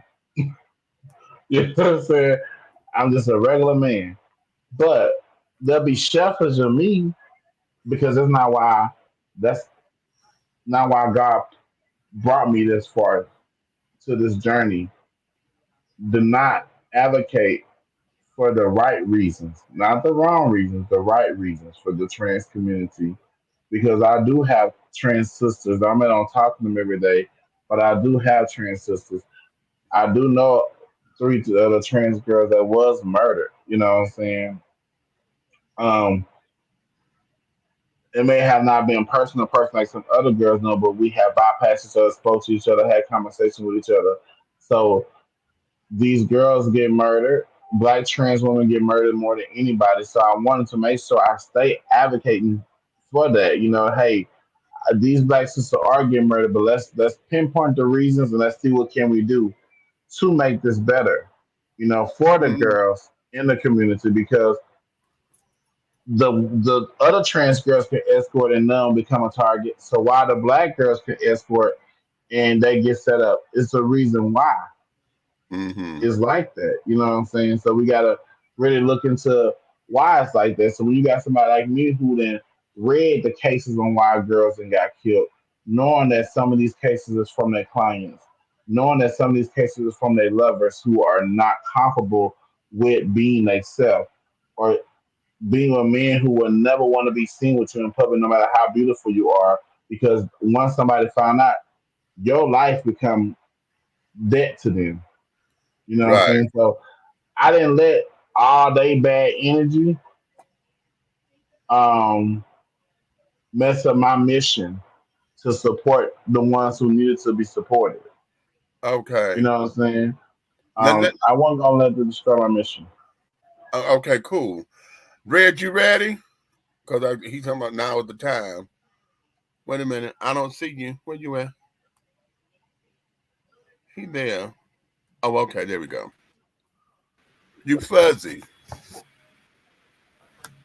What's up, Red? There we What's up, go. King? Look here, man. I'm sure you know who I am and how I get down. Okay, so let's make sure we clear on that. Now, I've preached this and I've said this so many times. When it comes to the case of people doing bodily harm, murders, actions against the transgender community. I've always said this, and this is a tit for tat thing with me and my brother up there. It's about announcing who you are and those that do things, and then after the deed is done, even if it's escort service, then they're worried about the world or their community themselves finding out what they have done. Mm-hmm. You know what I'm saying? So it ain't always the girl fault for not telling them that they was, you know, that they were transgender. A lot of times it's, oh yeah, I want to try this, but I don't want nobody able to find out. So they already have a preconceived notion or premeditated situation in their mind. I'm gonna try this. I'm gonna try this escort service for this transgender to come up in here, have a great time, but they won't let her tell about it.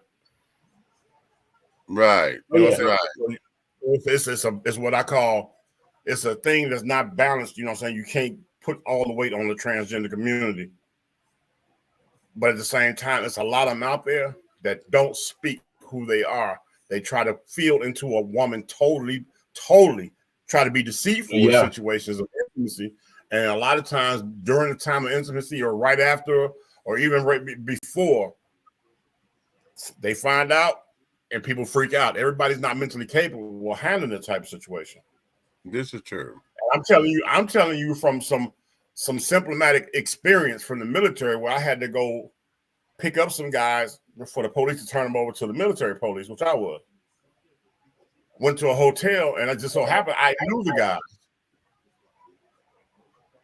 They picked up a working girl, trans, went to the room. One of them completed their mission. The other one went to complete his mission, and I guess he got a little rough, and everything hadn't been done yet. You understand what I mean? Right. Mm-hmm. And all of a sudden, there's a big brawl, and they're tearing up the hotel room. Now the police is there. Have mercy. But my thing is this: you really didn't say who you were, or what you were, or how you was walking in life, because the first one completed his mission. He stepped outside and let his friend go in. Because had he known, he probably would have said something to his friend. Okay. But his friend went in there thinking it was a woman. They thought they picked up a woman. But it's just like, that's where those cases come from on one side, but that's just one side of it, because you can't put it on all the transgender community. On one side. Because you got sick-minded people out there. You got some sick-minded people out there that I want to crack cocaine, but I don't want to be strung out, and I don't want nobody to know I did it. Right. Okay. Let me interject here, because I want to go here, and this here would be a little bit of a pushback, because the idea that we all know that gender dysphoria is in the mental health books, and that there is what they want everybody to believe, that everybody's sick, they're crazy, you know, because you want to live your life this way and blah, blah, blah.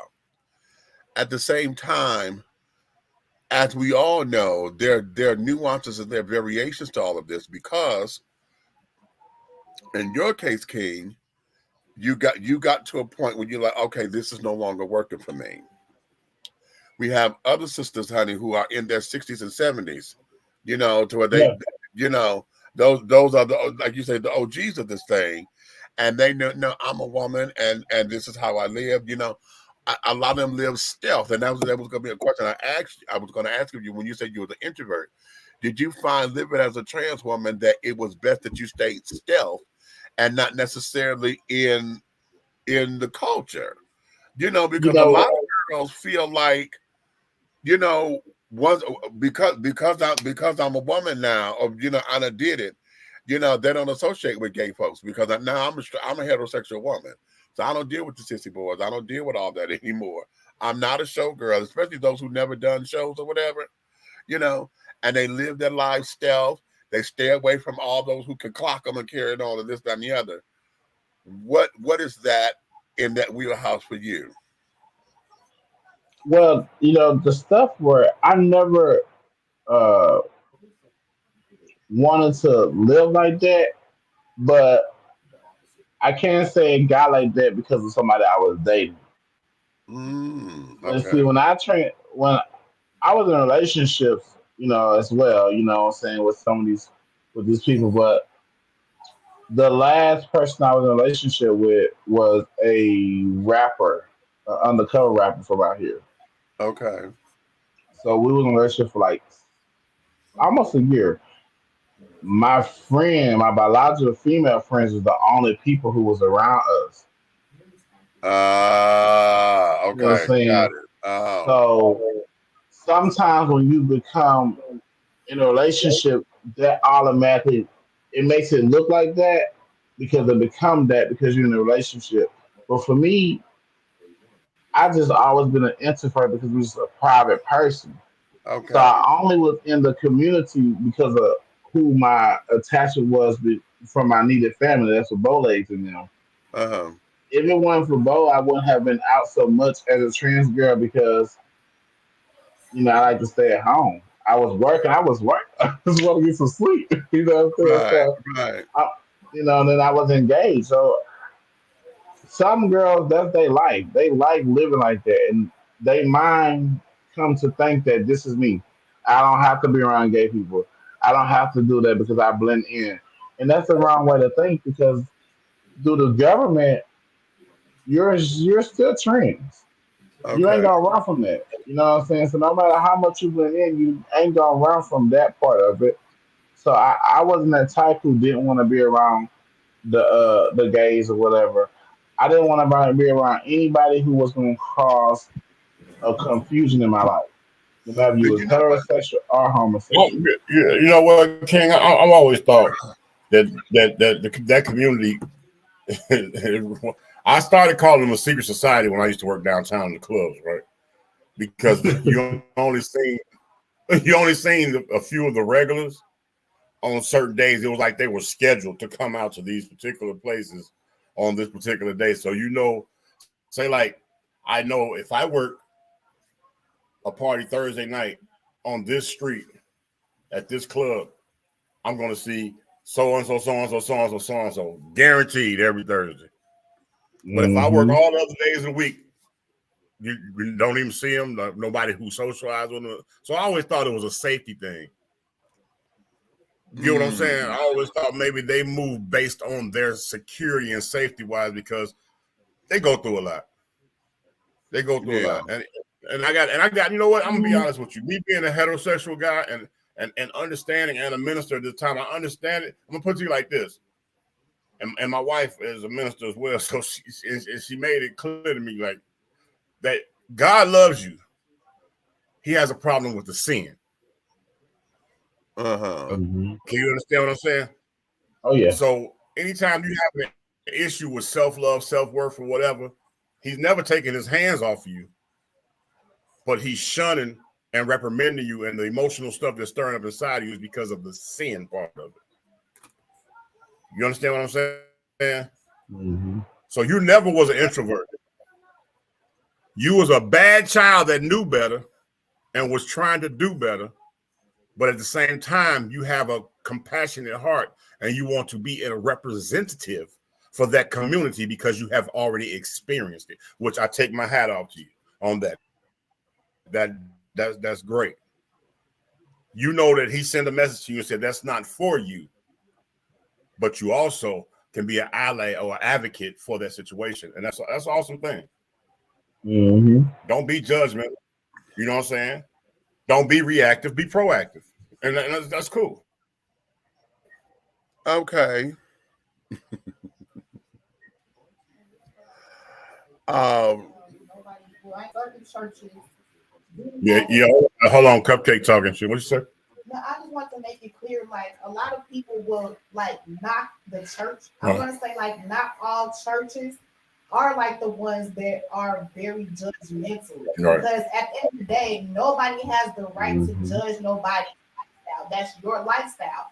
Only thing that the churches are to do or supposed to do is just be like, hey, we love you. We're not knocking what you do because that's your life. You have to answer to your life. But we're here to just teach the word of God and tell you about the sin, but not try to shove it down your throat Yeah, like no, most of them do. nobody's gonna do this to you. Right. That's not what they're supposed to I ain't with do. all that. I ain't with all That's that. not what they're supposed to do. God says Mm-hmm. love, agape love. It's how you're supposed to treat people. But some of these people are like that high and mighty. Oh, I'm church.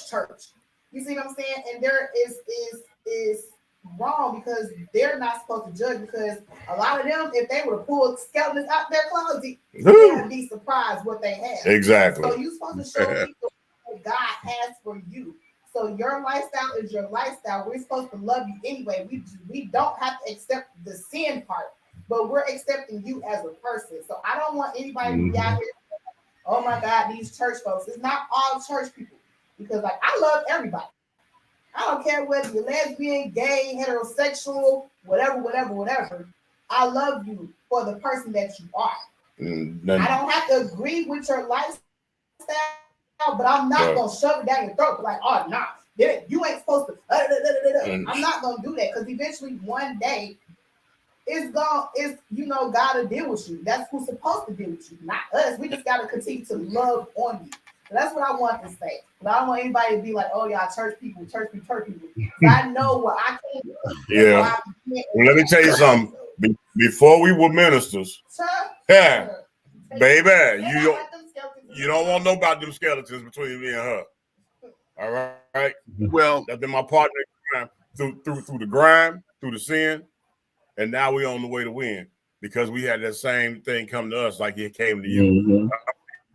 Use it in the favor, you know what I'm saying, of reach one, teach one, because nobody can tell you your walk. Okay. I mean, think about this. Meech, how many people look at me and you crazy when we out eating or going somewhere or whatever? They look at us crazy out the door because I'm 100% heterosexual man, but I'm an ally of the community of people. If it makes sense to me, I'm a support it. Can't nobody tell you. And the first thing the Bible teaches you is choice. Everybody got a choice, good or bad. But at the end, God is love. That's what they say. That's what the book says, right? Then it is our duty to love everybody. Period. Yeah. Okay. Just keep going. And I want to see bigger things from you. You hear me? I want to see, King, I want to see bigger things from you. This is the beginning. All right. Yeah. The beginning. But let me go here because I don't want to hold it. Oh, we almost at 2 hours, child. Mm-hmm. That's because you talk too much. I know. Y'all know talking is my hobby. Let's go here because now that you are here, now that you are comfortable enough to say this is who I am, okay, now that you are able to stand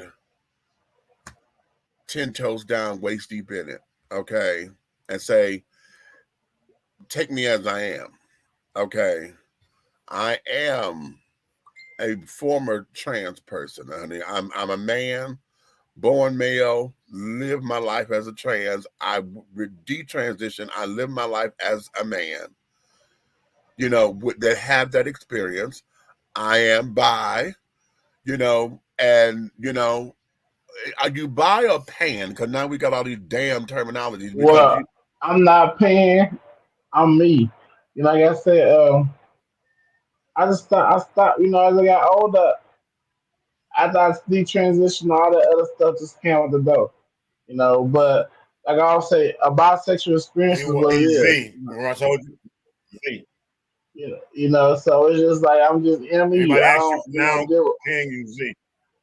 I should have because when I tell people like, well, I would say when I would say bisexuals because people you be active, active in the community, you still bisexual, But for me, I haven't fell in love with nobody. And I know for a fact in the community with a trans man, if they're not willing to have children and be ready for that, then there's no need for us to just hunch because I know it's all you want from me.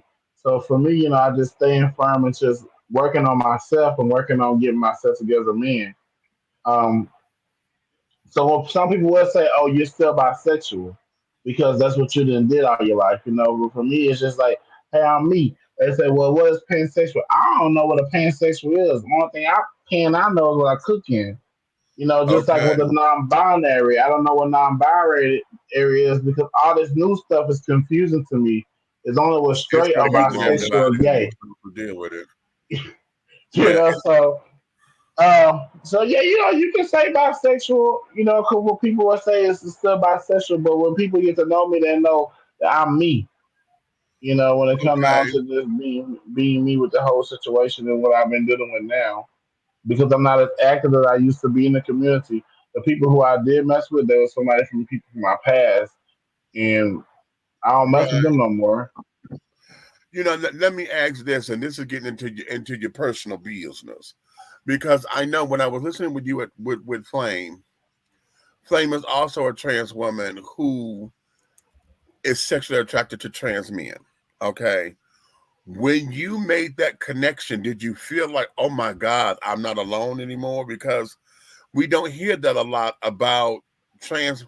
Well, no, let me rephrase that. We hear it, but we don't hear it with Black folks. We hear it with our Caucasian counterparts, because a lot of the Caucasian trans women, once they transition, they still with their wives and carrying on, or they got, I mean, hell, Caitlyn Jenner, she claims she's still attracted to women, but then I guess she had a boyfriend recently, so Hmm. whatever that is. Yeah. Okay. So when we come down to the whole aspect of it, because what a lot of people hear about transitioning is that, oh, you just want to be a girl so that you can have sex with boys. Okay. But then when you sit down there and say, oh, wait a minute, no, I'm transitioning, but I'm still attracted, I'm still attracted to female, or I'm attracted to trans men. And they look at you like, wait a minute, that don't make sense. And why would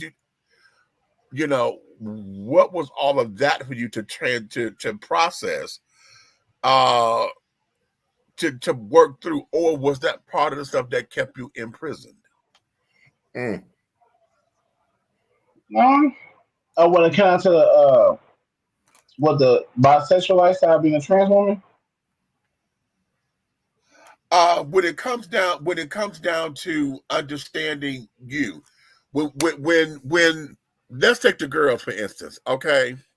Because I'm sure that a lot of the insensitive treatment came from the girls, okay?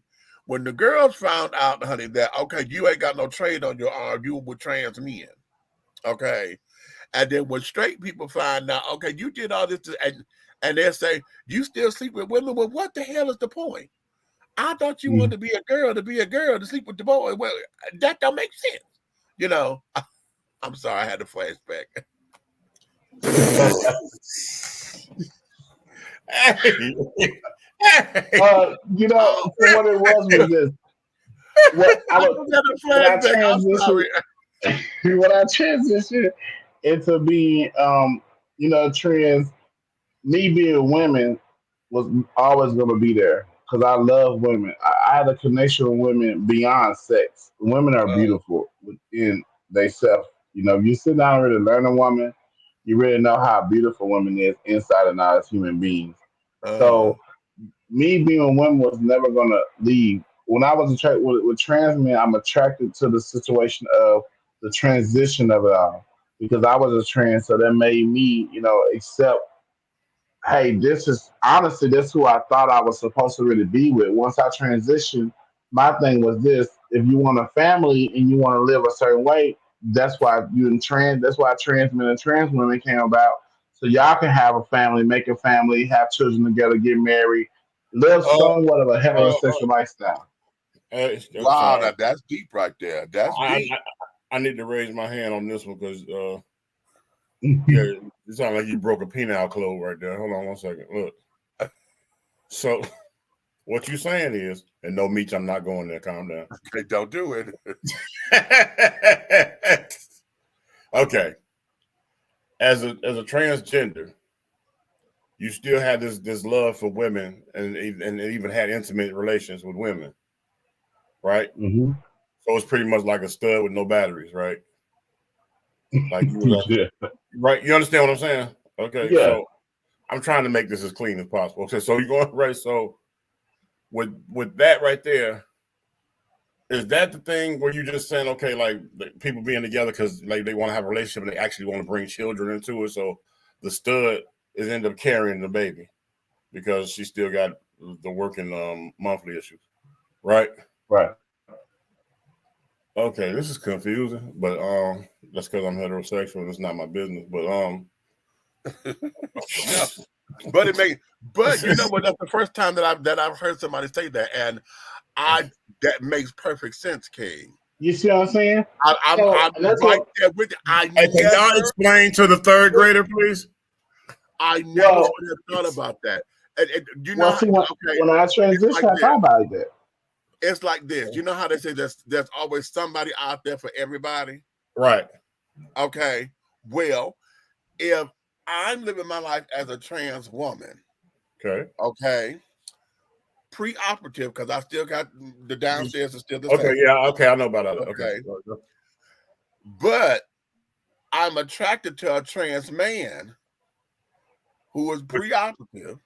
Okay. That can still carry, you know, they haven't gone so far to where they're not able to carry babies anymore. You know, they haven't had a hysterectomy and all that kind of stuff. Correct. Okay.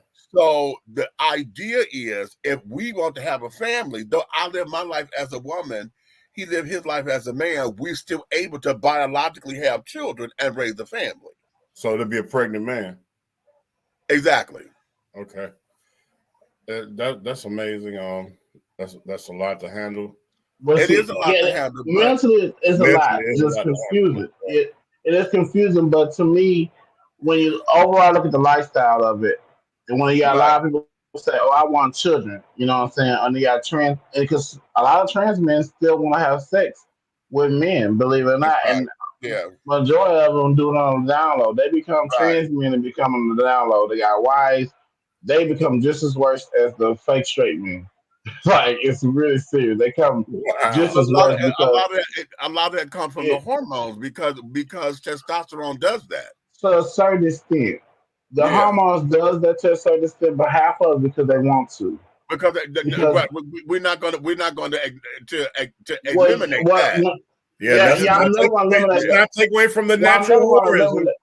Yeah, I'm never going to eliminate the hormones of it all because it's, you know, the hormones do, since it do make you want to do more. But when it comes down to just natural, like you said, naturalness of what it is, I think some have a problem with not want to sleep with a man publicly as a woman, right? Want to sleep with a man, as a trans man. So they feel more of a different connection, you know, than they do to them sleeping with a man being a woman. Right. Which is weird because now, like, people want to know why you sleeping with a man as a trans man, like why you want to have sex with a man, why you want to get done. But that's what the game is now. You know, these men, this is how it is. A lot of that goes back to what I just said. I just had my friend. That don't make sense. I thought you wanted to be a boy, and you could sleep with the girl, but you want to be a boy to be with the boys. You know that, and a lot of folks are not understanding that because they can't separate gender identity from sexual orientation. And then we just got folks out there who just fucking freaks. Okay, now that we can put that element there too, because the question I'm going to ask you was about being a fetish, because that there I think is very important. Right. Understanding that because you said something that was significant, and that was, oh my God, I done did all this, but you only want me because of the aesthetics. You don't want me for me. You want me for your fantasy. You want me because, oh my God, you done romanticize my breast and I'm titties at the top, dick at the bottom. Okay, you done romanticize that. So now you're only seeking after me so that you could have your fantasy come true. And once you did it, you throw me to the side. You don't care nothing about me, what I like. You don't want to know about my favorite color. Okay, no aspirations for me. So when you started to check out, how did you get around the whole idea of the fetish world and understanding fetish now. How is it that you're able to keep that from becoming a part of who you are now? Well, me as a man, I'm more grounded, meaning I'm more stronger Mm-hmm. when it came down to being. When I was a trans woman, I became weak in a submissive way. Explain that. Because in my mind, I thought since I became a trans woman, I had to 1000% be submissive. That the dominant side that I have inside me had to go away because any masculine side I show is a sign of, oh, I'm still a man, but mentally not just still Mm. biologically born a man. You know what I'm saying? So for me, it went that direction with it. Oh, okay. Let's go right there. Let's go right. Let's stay right there because I want to fester right there. I actually understood that. Uh-huh. I want to fester right there because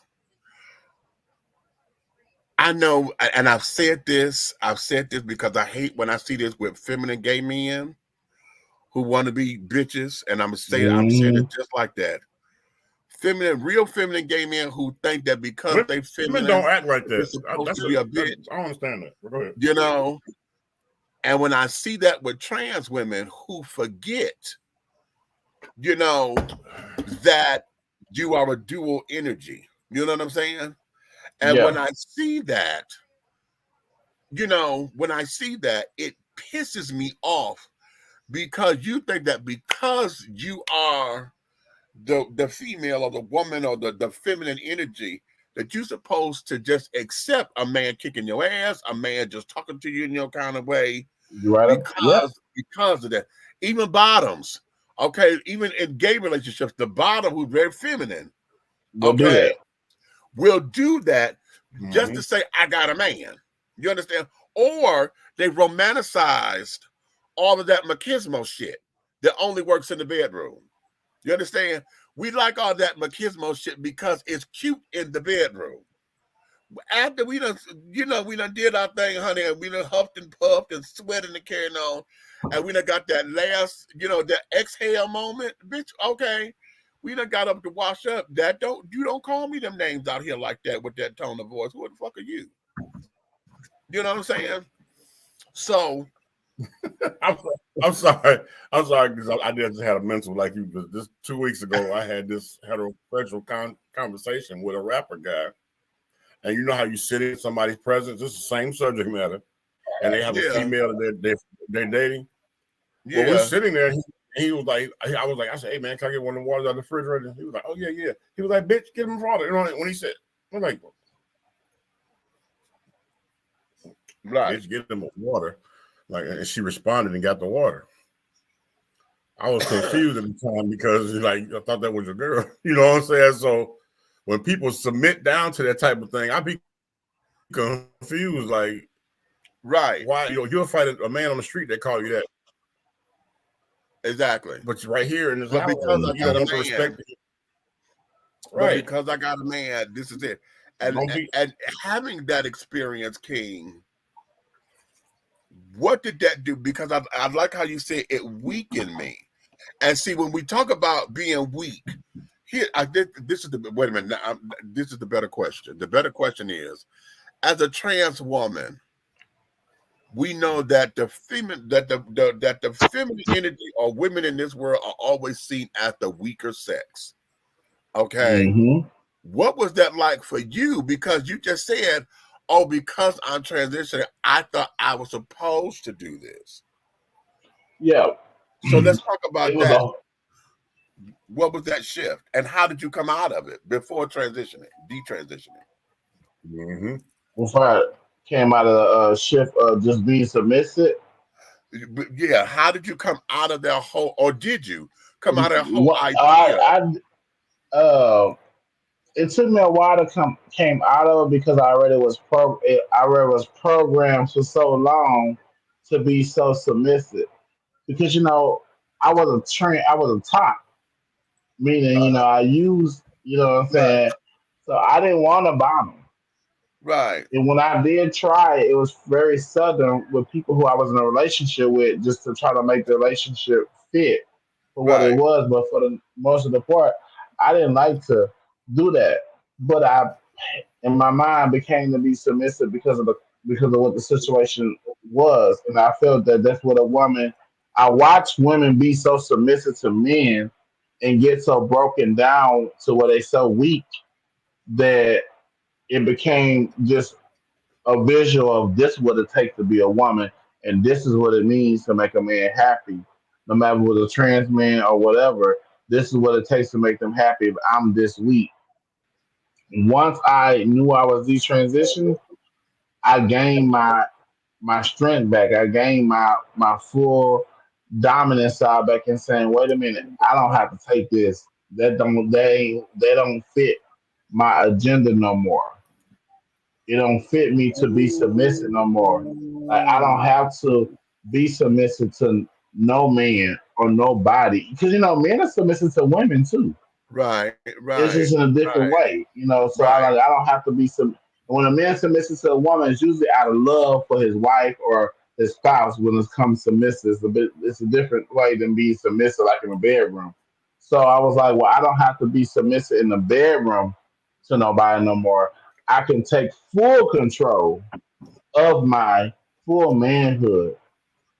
You know what I'm saying? Okay. So Because let me now ask. the trans woman side of me is gone because in your mind as a trans, if you once again if you show any kind of masculinity, Masculine. Right. Then yeah, you you get are talked about. you, The you girls that come for automatically you. get you deemed down.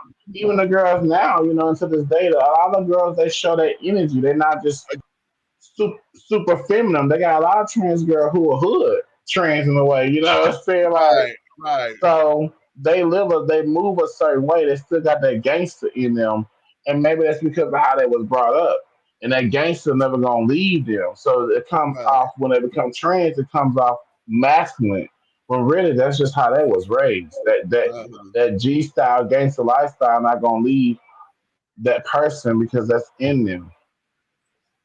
So for me, the Wow. submissiveness was in me. So once I stopped that transition, I said, okay, Lord, I ain't gotta be submissive. I don't gotta do all that. You know what I'm saying? I don't gotta go out my way to please no man no more. Not in that way anyway. Wow. But let me ask you this, and this may be unfair. So that's my disclaimer. But let me ask you this. Hmm. I'm gonna shoot from the hip because I was trying to be cute. It wasn't Do working. you feel? Hmm. No, because He I said he was don't want to trying to be be cute. disrespectful. Yeah, I don't want to be Don't disrespectful because see what the way how I'm hearing this is that you a better woman now than what you ever have been by accepting your masculinity. Do you know what I Pretty much. mean? And what I I mean by get it. that is because you know who you are. And so Yeah. Hey, if it means you about to make me snap. and the reason why I say that is I'm about to because get I him. went through something similar. Okay. I went through something similar because there was a time where I would wear, caftans and men's pants. Okay. And I would buy my caftans from the female department and I would pair them up with wear a pair of men's pants. So that was my androgynous period. And again, because Samantha was the dominant energy, whenever I wasn't all done up or whatever, that was just my everyday wear. Well, this one particular time, I'm in the store, Value City clothes, child, and I just happened to be walking through, and I saw a pair of pants, and I said, "Oh, that's a hot color." And damn it, them damn pants were navy blue. Mm, Everybody who knows navy blue know that navy blue ain't never been no hot color. It's navy blue. It is the most basic and masculine color outside of black there is. Okay. And something I got nervous because I was like, okay, what? And all of a sudden there was this surge in me that I couldn't explain. And one day I was getting dressed, and I went to go put on one of my caftans, and I had one with a Nefertiti crown, a full Nefertiti, and I bought it in all the colors that they had. They had it in black, they had it in green, and royal blue. And so I'm sitting up there, and I put the royal blue one on, honey, because I'm going to go let them have it, and when I put it on, it didn't feel right. Right? It didn't feel right. I was like, ooh. So I said, okay, well, maybe it's the color. Let me put on the black one. I put the black one on, and it did make me sick. It's just that I knew if I walked outside, I didn't have no confidence in it. I was like, no, this ain't giving, So it was then that I realized that you was a boy. Something was going on. So I called my best friend and I said, okay, girl, something wrong. Okay. And Juby started laughing at me. That bitch laughed at me.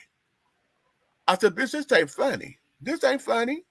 Navy blue ain't never been no damn hot color. I said, bitch, I walked in there and said, navy blue is a hot color. Something is going on. Something is wrong. She said, that boy kicking you in your ass, ain't he? And I said, what? You found out you was a boy, me? He say, you've been running from that boy for so long to where you ain't got no choice but to face him. He kicking you in your ass. And so it was that's fun. That I started to look at everything. And so and right when you said, going back to what I knew, my strength of this, that, and the other, I knew when I was a kid, I always went to earth tones. I was always in browns and navies and carrying on. That's all. When we had Garanimals, I always had the navy with the white. Kind of like the sailor uniform or whatever. That when I was a kid, though, and when he said that boy kicking you in your ass, ain't he? I had to realize that I was okay with the man that I am, even though I'm not the most masculine and all of those kind of things. I carry a purse or whatever it is that I do. I'm okay being the man that I am. You know what I'm saying? And I'm sharing that because I'm hearing the same similar kind of walk with you and understanding. No, being submissive is not what I wanted to do. No, I ain't never like that. I just did it because I thought that that's what I was supposed to do. But in my transition, now that I'm here, no, that ain't what I want to do. And if being a woman means, or being a trans woman means that I'm supposed to do that, that's not me. That's not what I do. That's not how we do this. And then your happiness was like, okay, wait a minute, I'm not happy here. I'm not. This ain't what this was supposed to. And then you look at it, just like you said, did I just waste all this fucking money? I just gave 11 years to this. All these shoes, purses, dresses, matching this, matching hats. But Meech, you got to remember Meech. You know what you forgot? You got to think about this too. And I'm speaking in terms of King himself. You know what I'm saying? I can't speak for everybody else. But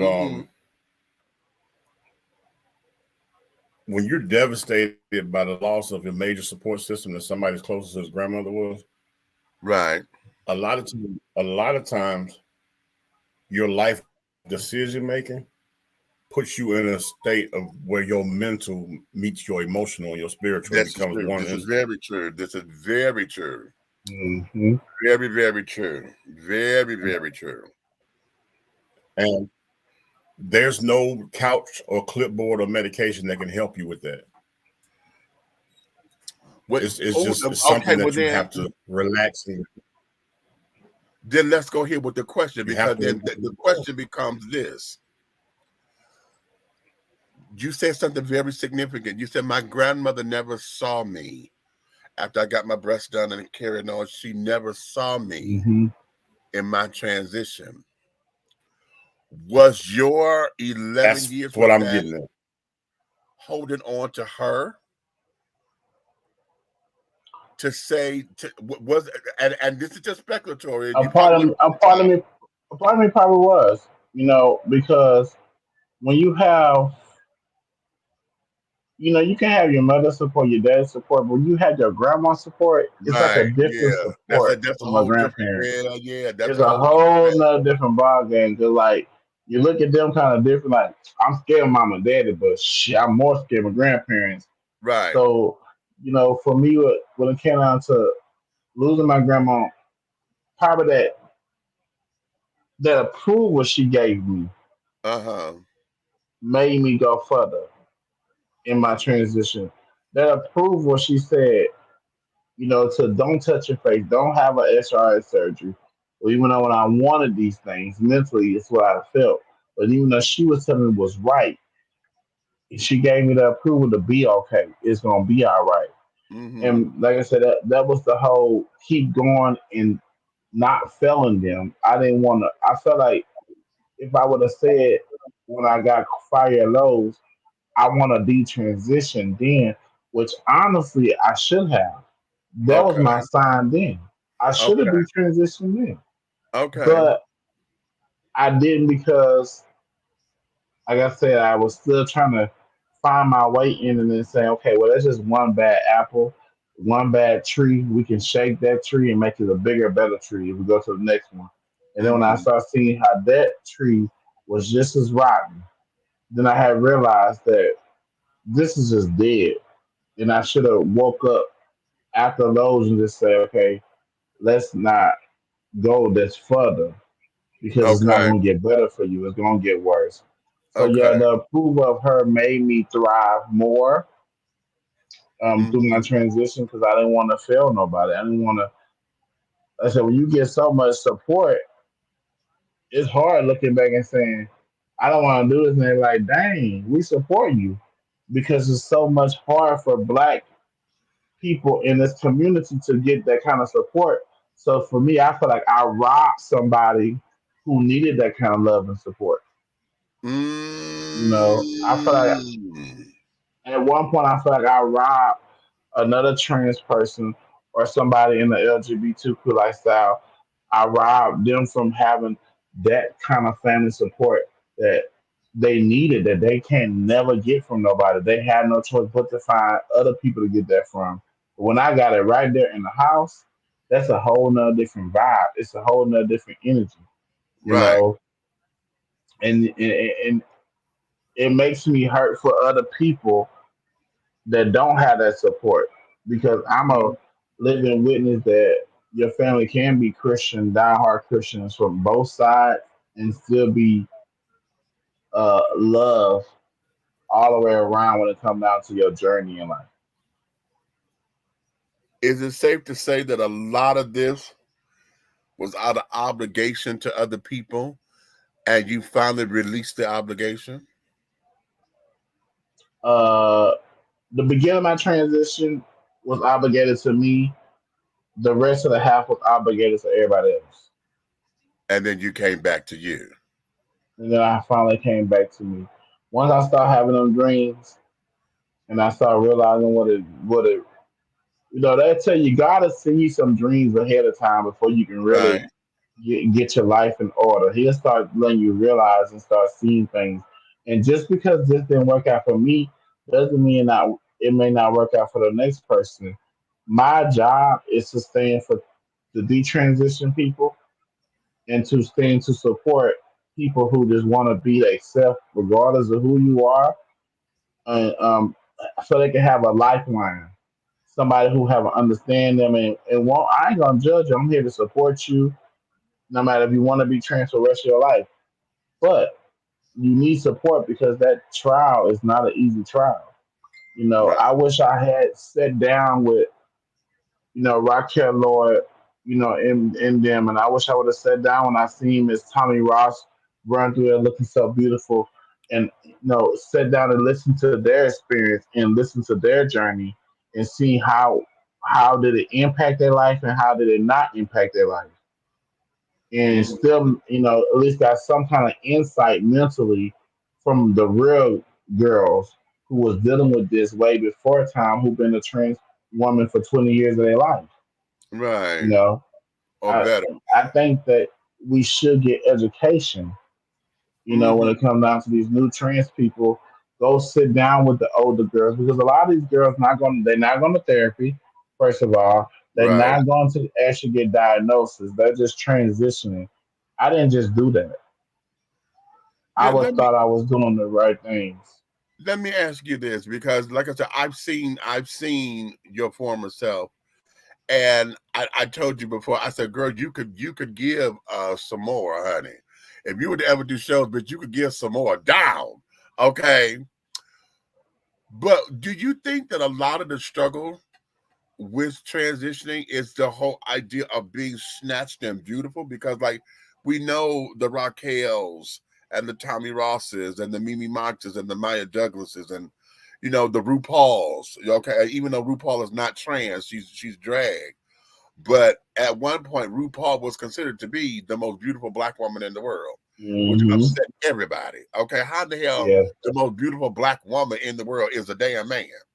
You know that upset the world. Uh, but at the same time, it's all about that those aesthetics and carrying on.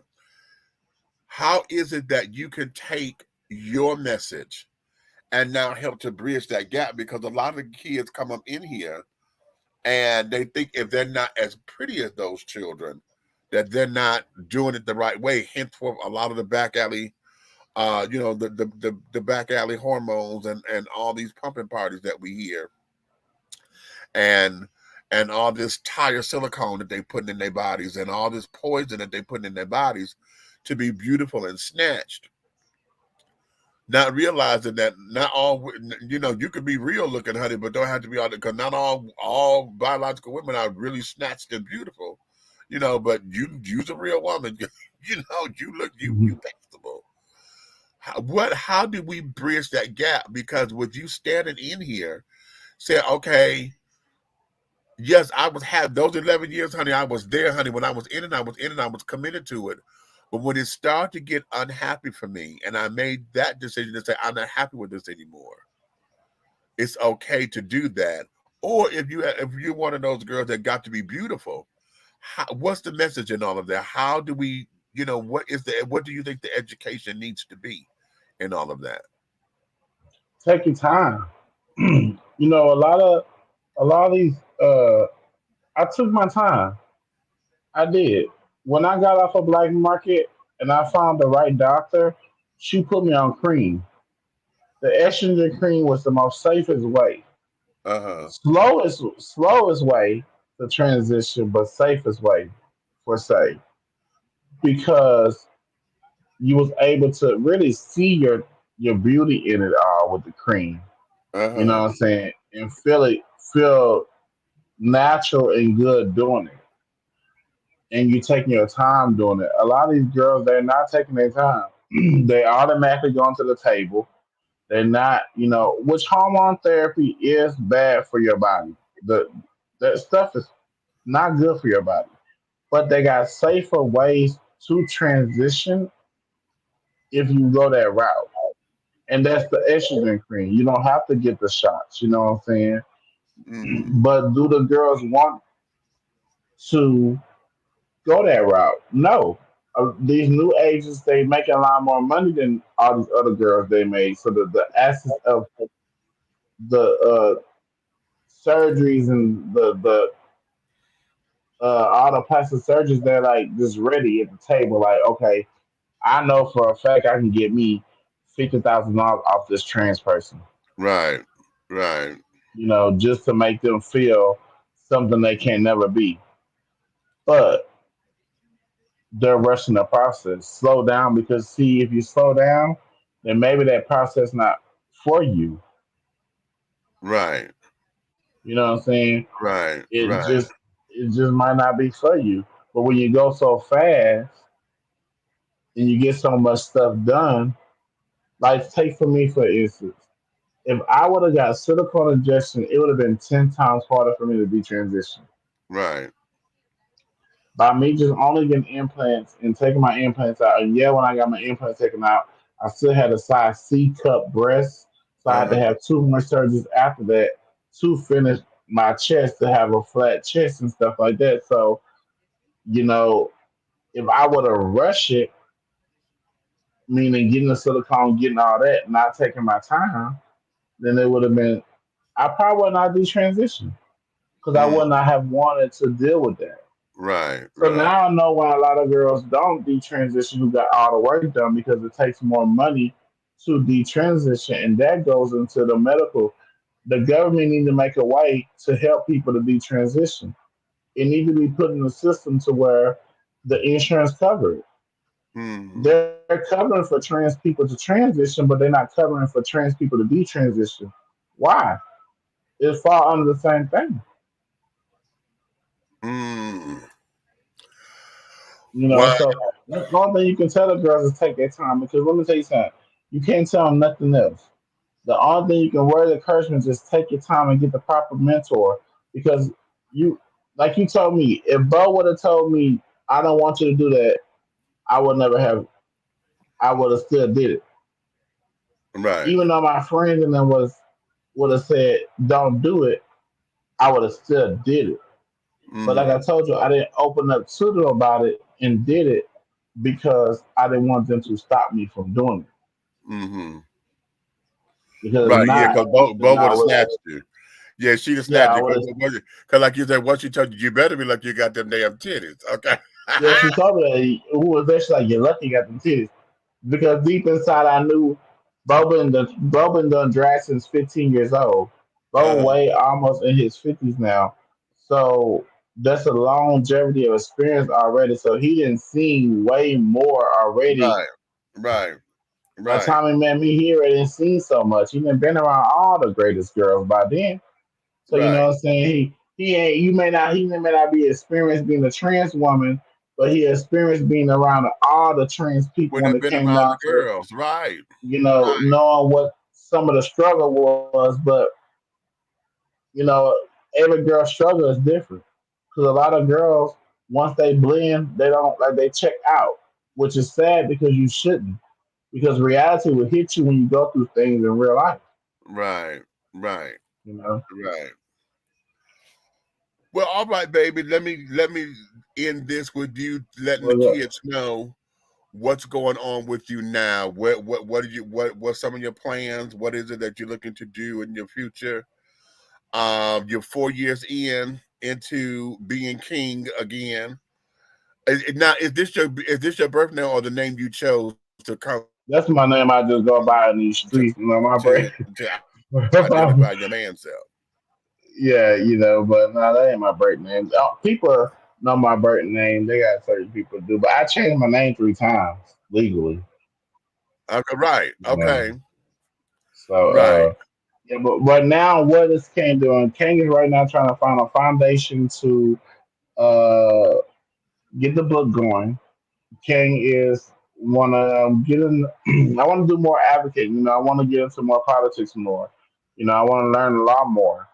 Right now, King is starting a foundation in the future for people, for homeless people. You know, my passion in this world is to be nonprofit organization, go around the world, open shelters for not only for heterosexual people, for LGBTQ people. You know what I'm saying? I got big plans and big dreams as king. You know, I'm unstoppable now because I'm going through a new phase in my life where really just I learn myself, I know myself, I'm not confused on who I am no more, and I know where God is taking me and why I went through what I went through to get to where I got to now. So now King is just focused on the journey, the podcast world, going on different people podcasts, speaking about the transition, and also opening up a line for people like me for the detransitioning world. I just seen on Facebook they got another person just detransitioned, a trans girl. She said she transitioned in 2019, and now she's detransitioning now in 2024. So that's like what less than 5 years. So my goal is now to open up this big old facility on this internet platform for detransition people of color, especially black people. They have a lot of white people who speak out on their detransition lifestyle, and they're welcome with open arms. You know what I'm saying? So Right. now I want to open up an outlet for not only people of color, but just people like me who was stuck in the dark of being sexually abused and silent. Mm-hmm. Let's open up a.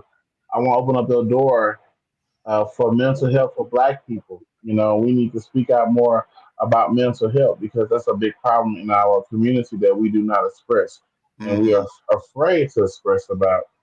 So that's pretty much what King is doing, just making sure I create new outlets not only for myself but for other people like myself, so we become a better world. And they can reach Well, out to me at King Testimony 26 on TikTok, and then my email is King2066 at yahoo.com, and then my Snap is King Pro Black. So I don't have no other social media sites. So if anybody see pictures of me anywhere else, I don't got them. They ain't mine. Now I want to thank everybody. I want to thank you, Flame. Buck Angel.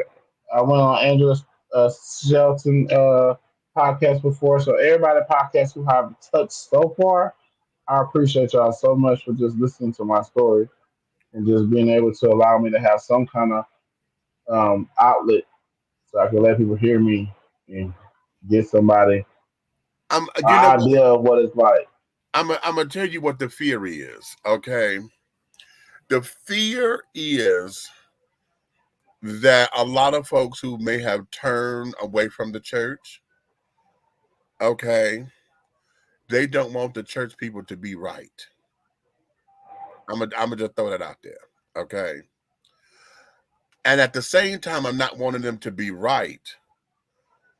The uber church, the uber traditional people would then try to demonize everything. And it's not necessarily about that, because what we don't know is why you were on this journey to begin with.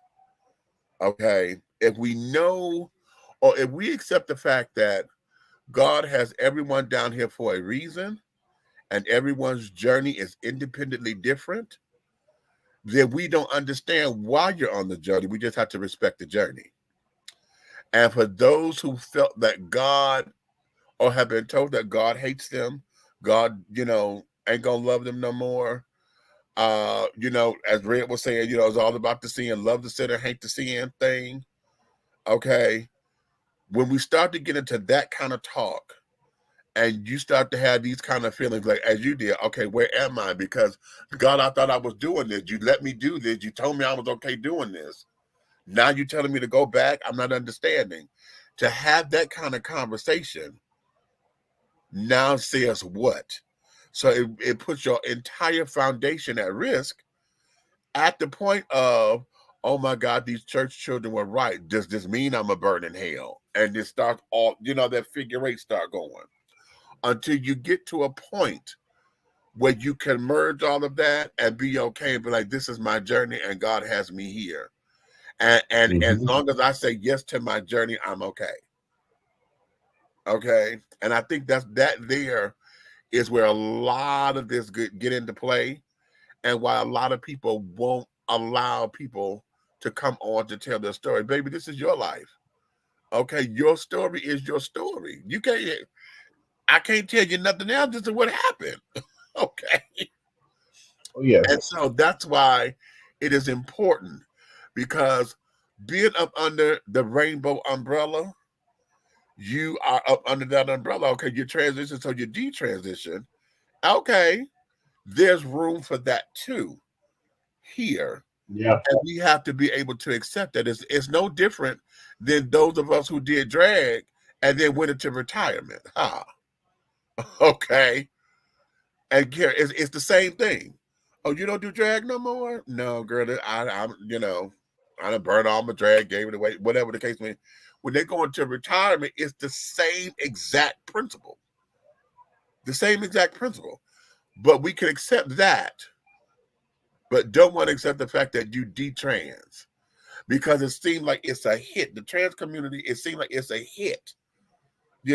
Like, oh my God, you turned your back on us. And Hmm. then you're like, but wait a minute, you turned your back on me. We still sisters, Yep. but you done turned your back the fuck on me.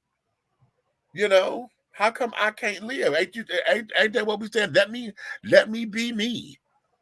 You know, and it becomes that whole catch-22, that whole circle, that whole everything. So, baby, that's why it's important that you're here. That's why when I heard you over there on Laugh and Learn with Flame and Bobby, I needed to have you here. Oh I yeah. needed to have you here because oh no, baby, we gonna get into this.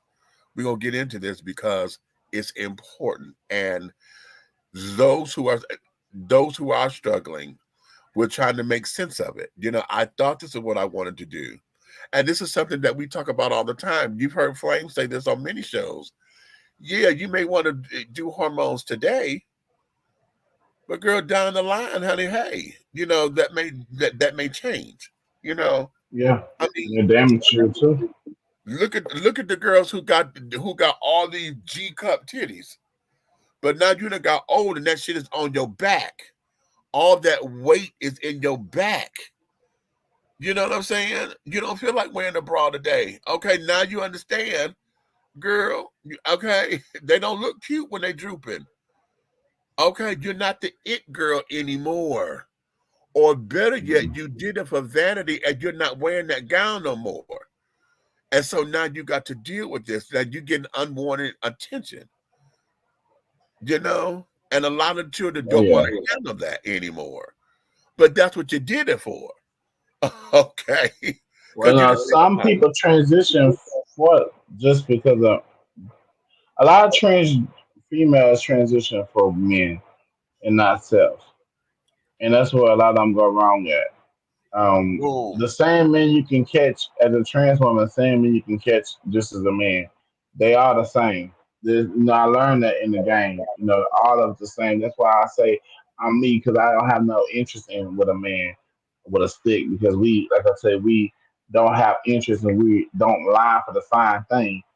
Your mind is just to mess around. My mind is to have a family. Half of y'all got families and y'all messing around. So I want what y'all got, but y'all don't want at Right. home. Okay.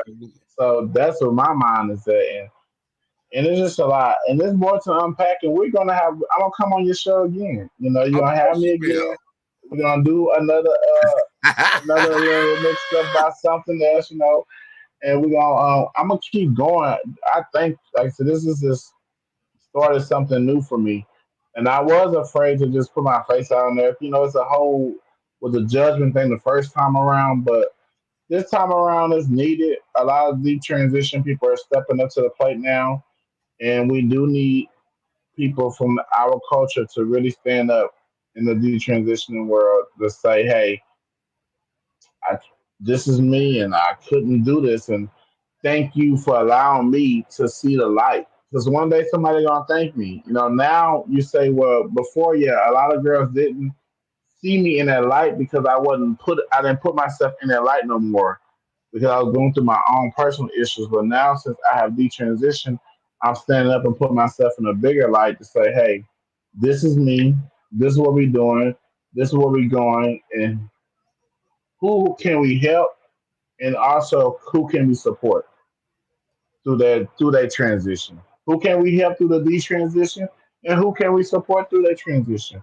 No matter what transition you're going through, And you there you know. have it. And And there there you you have it. have it. Baby, thank you for coming and being Find your here. light in the Thank you for tunnel. sharing. You're Okay. welcome. Listen, honey, I'm just a light, honey. Y'all still got to go through the tunnel. Okay. Yes, indeed. I'm just the light. You can see the light, honey, but you still got to go through that tunnel to get to me. Yeah. So let's march. All right. Thank you, baby. Thank you for You're coming welcome, on sweet. in here. Call And me tomorrow. You have a great night. okay, yeah, I'm gonna call you. I'll call you. Okay. Okay, baby. Bye. Good night. Ladies and gentlemen, honey, listen, y'all been listening here. Today's show is I Am What I Am, okay, detransitioning.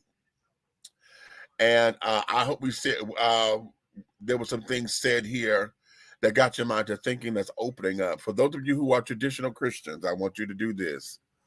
Okay, as you give God the glory, which I know you're going to do, and you're going to shout and holler and carry on, I need you to come and get practical with me for a minute, okay?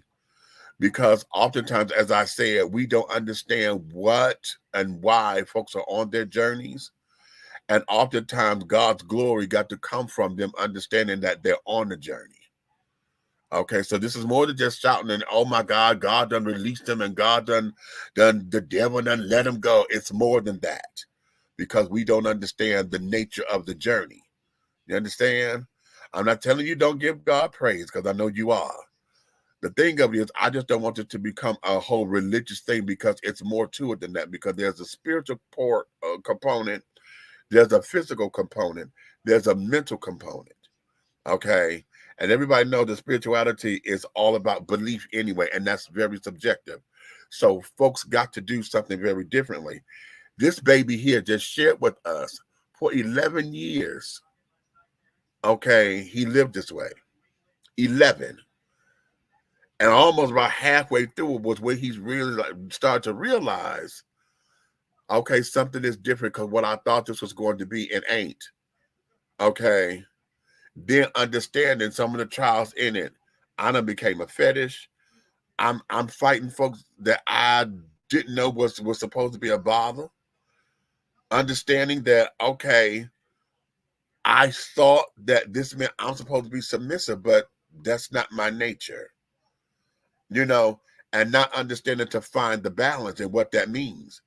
Now, when he said, okay, this ain't working anymore, the very people he was working with, the sisters and that was supposed to be in the stronghold, did what? Turn their backs and thought that he was the traitor. Okay, that he was the manipulator, the liar, the cheat. Okay, and all of those things, except for saying, okay, wait a minute, baby. Okay, boo. Okay, we all got a little jokes. Also, how they say what they say in Paris is burning. Okay, with my girl Venus Extravaganza when she was playing the ring. Oh, you went back to being a man. But saying all that, honey, it's okay. And that's the part that we as the Rainbow community got to accept. It's okay, because again, we don't understand what this journey is. We don't understand it. Why they're on this journey. Okay, we don't understand it, right? And that there is that. I could go further because I was going to make a couple other points, but if I get into that, it's going to take me into something else. So I'm going to save those for later. But what I want y'all to do, take, like, subscribe, and share this. Have the conversation. A lot of y'all who don't believe in it anyway, y'all go, okay, I know what that dialogue is going to be. Okay. I know what that dialogue is going to be. Okay. But go have it anyway. Okay. Because I want you to do you. Okay. But let's have this conversation and be fair with it. Let's understand that we have to broaden it. We have to expand it. Okay. You just heard this baby sit up here and say, hey, when I transitioned, I thought it was natural for me to be with a trans man, because if I wanted to have a family and he wanted to have a family, then okay, biologically, we're still the same and we can biologically have children. There's a couple that's up on YouTube, but I wanted to reference them here. If y'all go on YouTube, there's a black couple that's a trans woman and a trans man, and they did just that. Okay, they did just that. Been together for years. Okay, and they did just that. So it's not like it's inconceivable. A lot of us don't understand the whole idea of gender identity versus sexual orientation. Y'all want to merge those things, and they're exclusively different. They're exclusively different. Okay. So on that note, I'm gonna end it there, because there's going to be your homework assignment. Go understand, find out, break it up, find out what it means between gender identity and sexual orientation. Okay. And then you can start to have the conversation on detransitioning. All right. Honey, I am who I am, honey. And having said all that, honey, you may finish all of your crumpets, darling, because the tea has been dished. And you've been dishing tea, darlings, with Big Meech and Minister Lavelle, honey, a.k.a. Big Red, the big guy ally, and our very special guest, honey. He said, honey, I done changed my name 3 different damn times, honey, but today in the streets, in these streets, y'all know him as King. Okay? So having said all that, honey, good night. You guys, be good to yourselves. And if it's anything, I don't pray anymore. I send up praise reports. And if it's anything, my praise report is that your mind is clear, that your peace upholds everything that God has for you, and that when it's all said and done, when you look in the mirror, honey, you can continue to have eye-to-eye contact with yourself in the mirror and never have to drop your head in the face bowl because you're shamed. Having said that, honey,